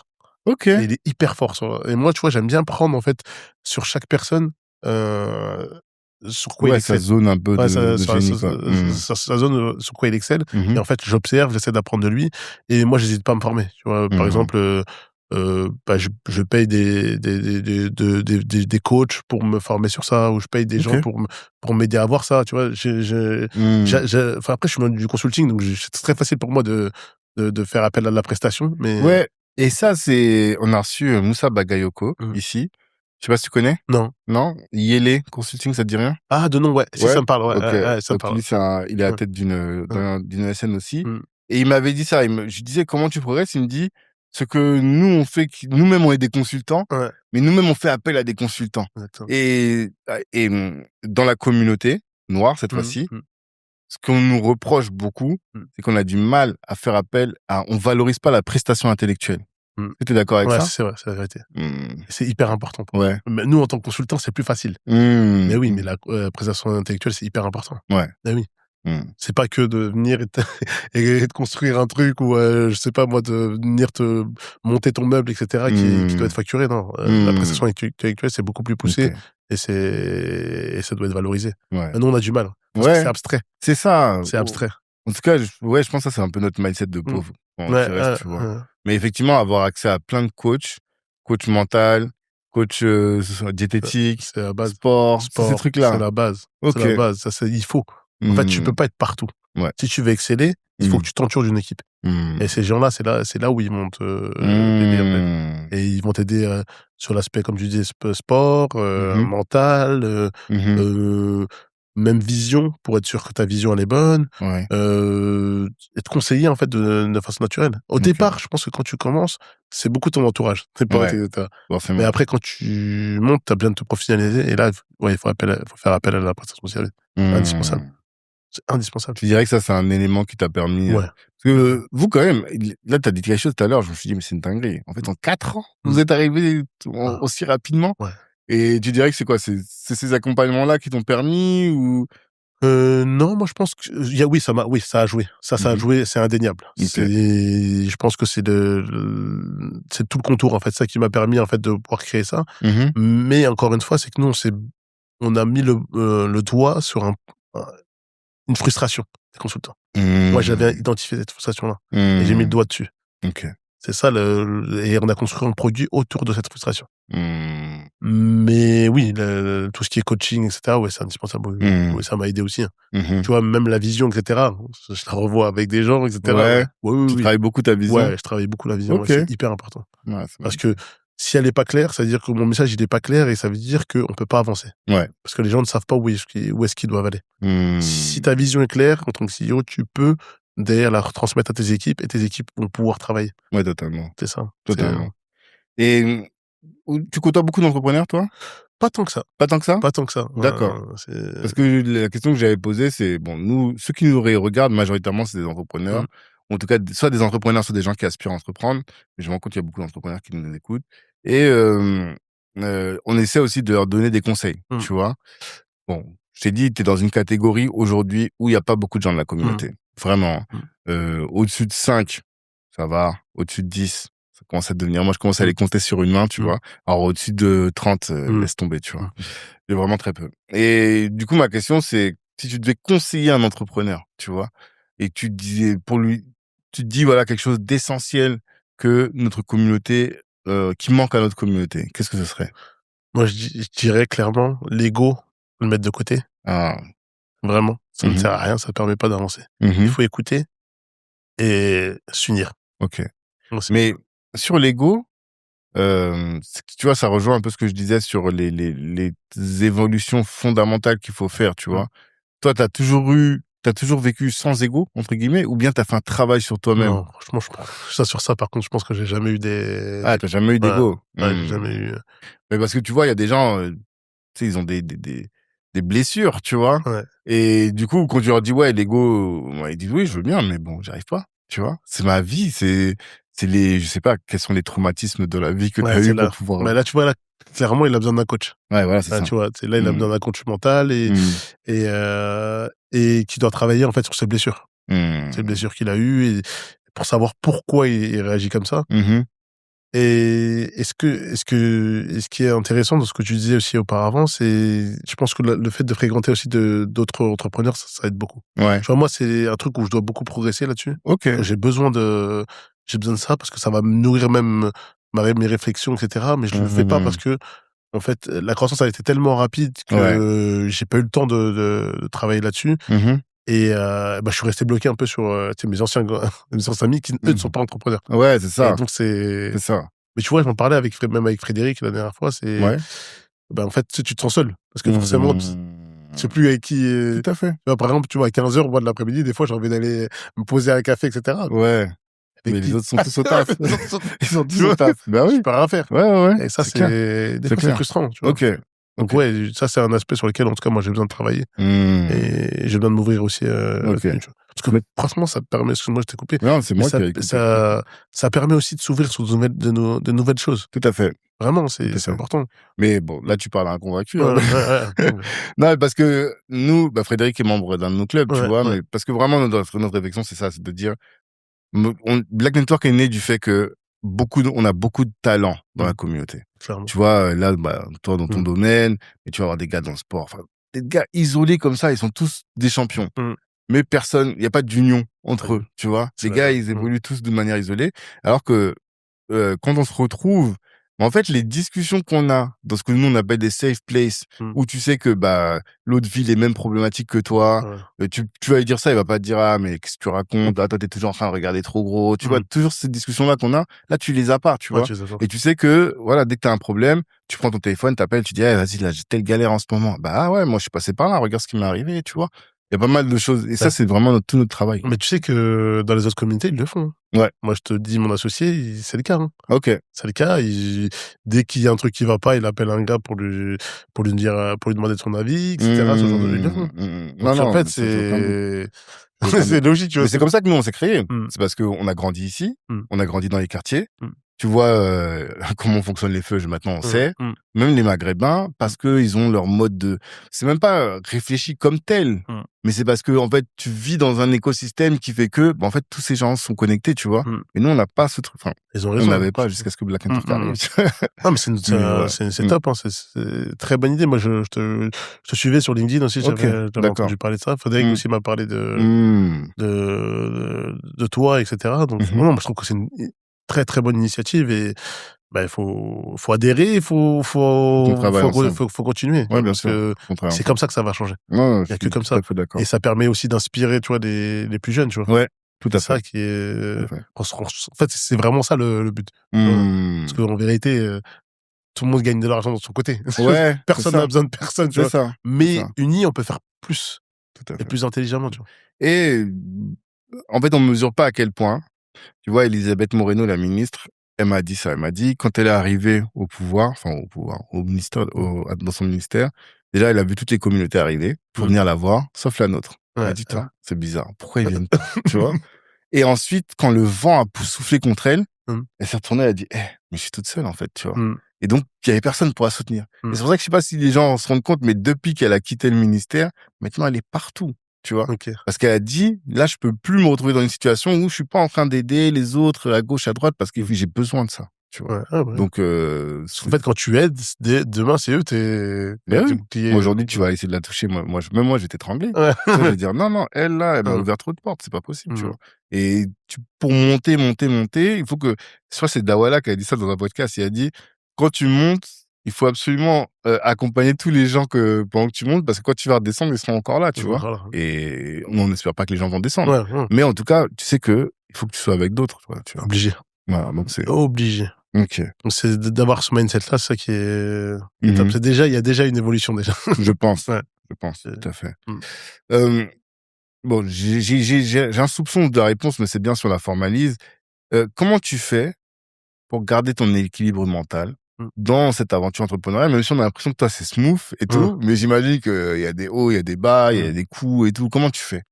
Le sport, moi, j'essaie de faire sport. Ouais, ok. En tout cas, dans mon bureau, je me suis mis tapis de course. Ok. D'accord. Là, j'ai un rameur là qui arrive là. Ok. Je fais pas mal de sport. Et après, moi, c'est la famille. Je suis très famille, moi. C'est-à-dire famille mononucléaire, famille au sens large. Ouais, famille au sens large. Okay. Parce que déjà, vous êtes très nombreux. Donc, Tu vois, quand ça va pas, j'appelle ma femme, ma mère, tu vois. Tu vois, c'est deux piliers qui me permettent de bien tenir. Ok. Et après, j'aime bien m'évader aussi, partir un peu à l'étranger, changer d'air, etc.